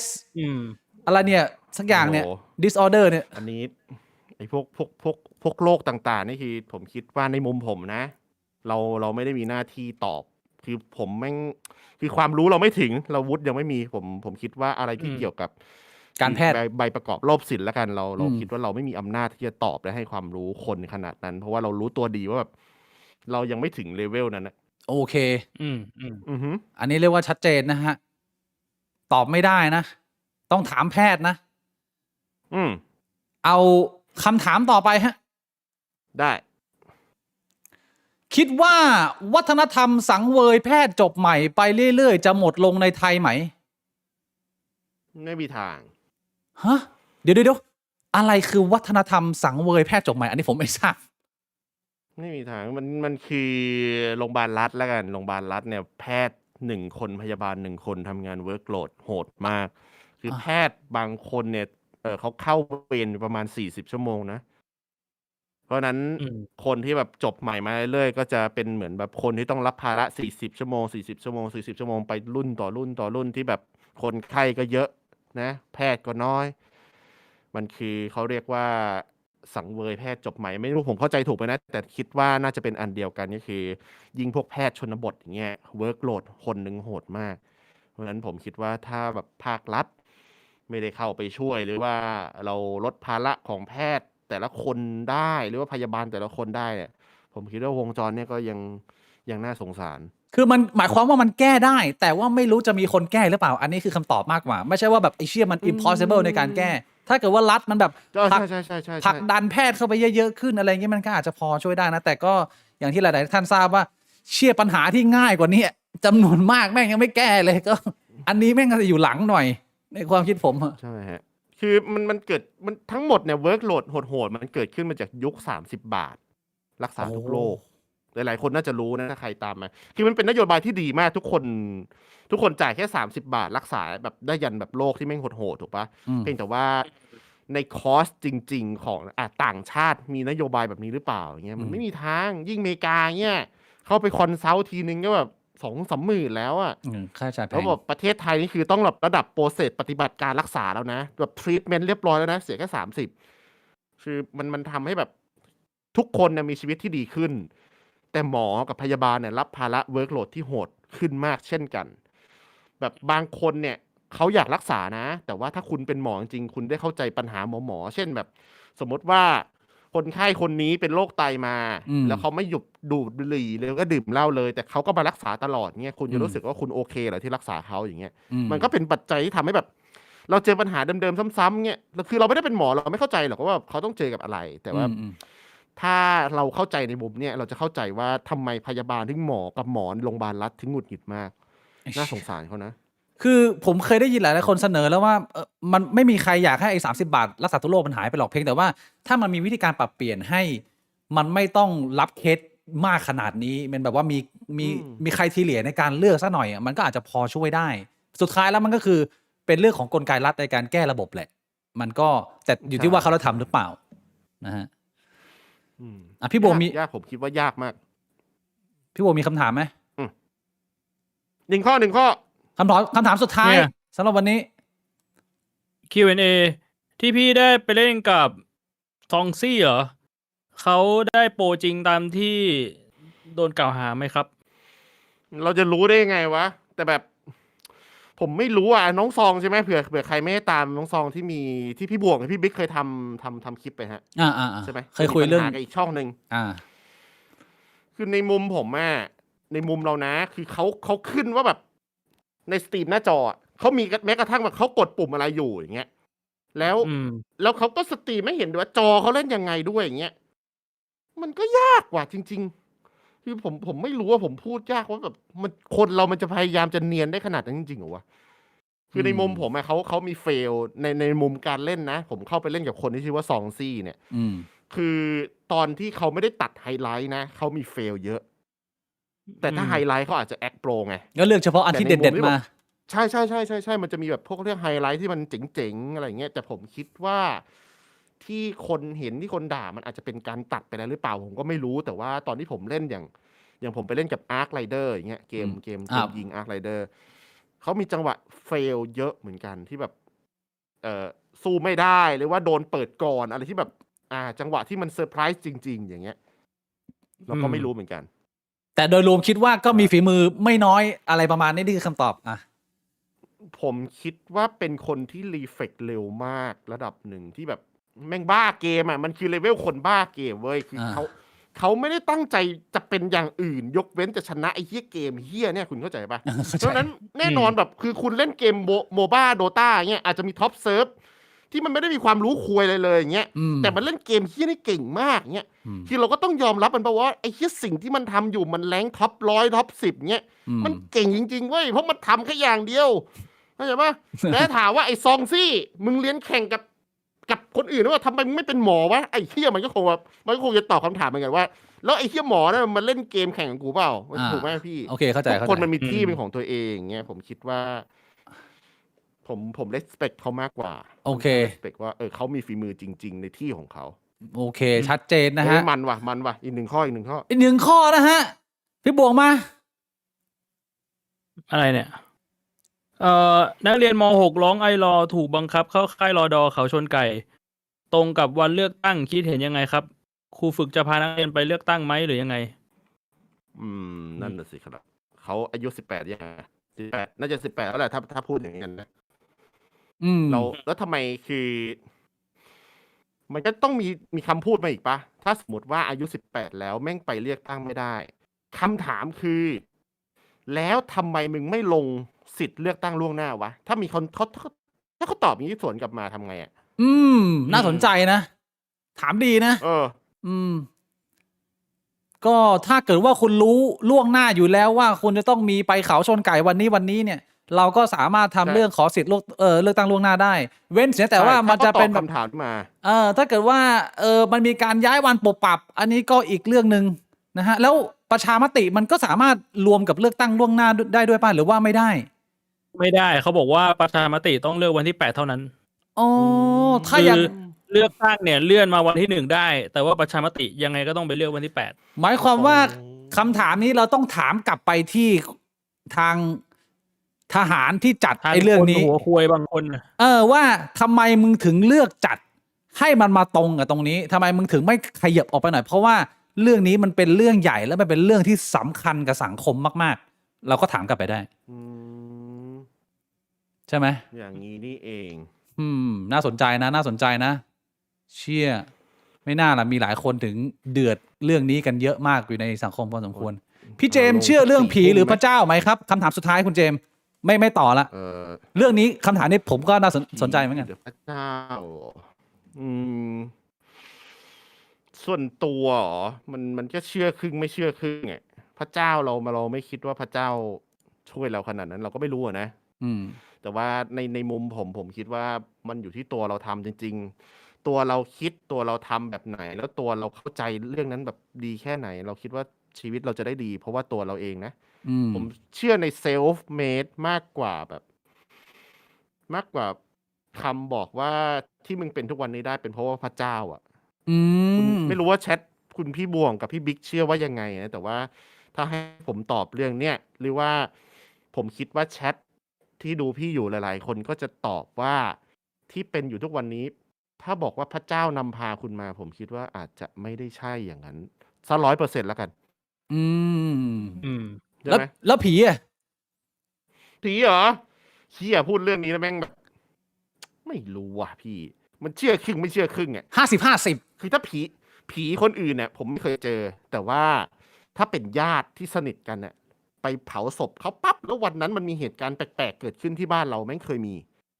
แต่ว่าเราก็ไม่ได้ยืนยันสามารถยืนยันได้ว่าแบบมันเกิดมาจากไอ้เหี้ยนั้นหรือเปล่าหรือว่า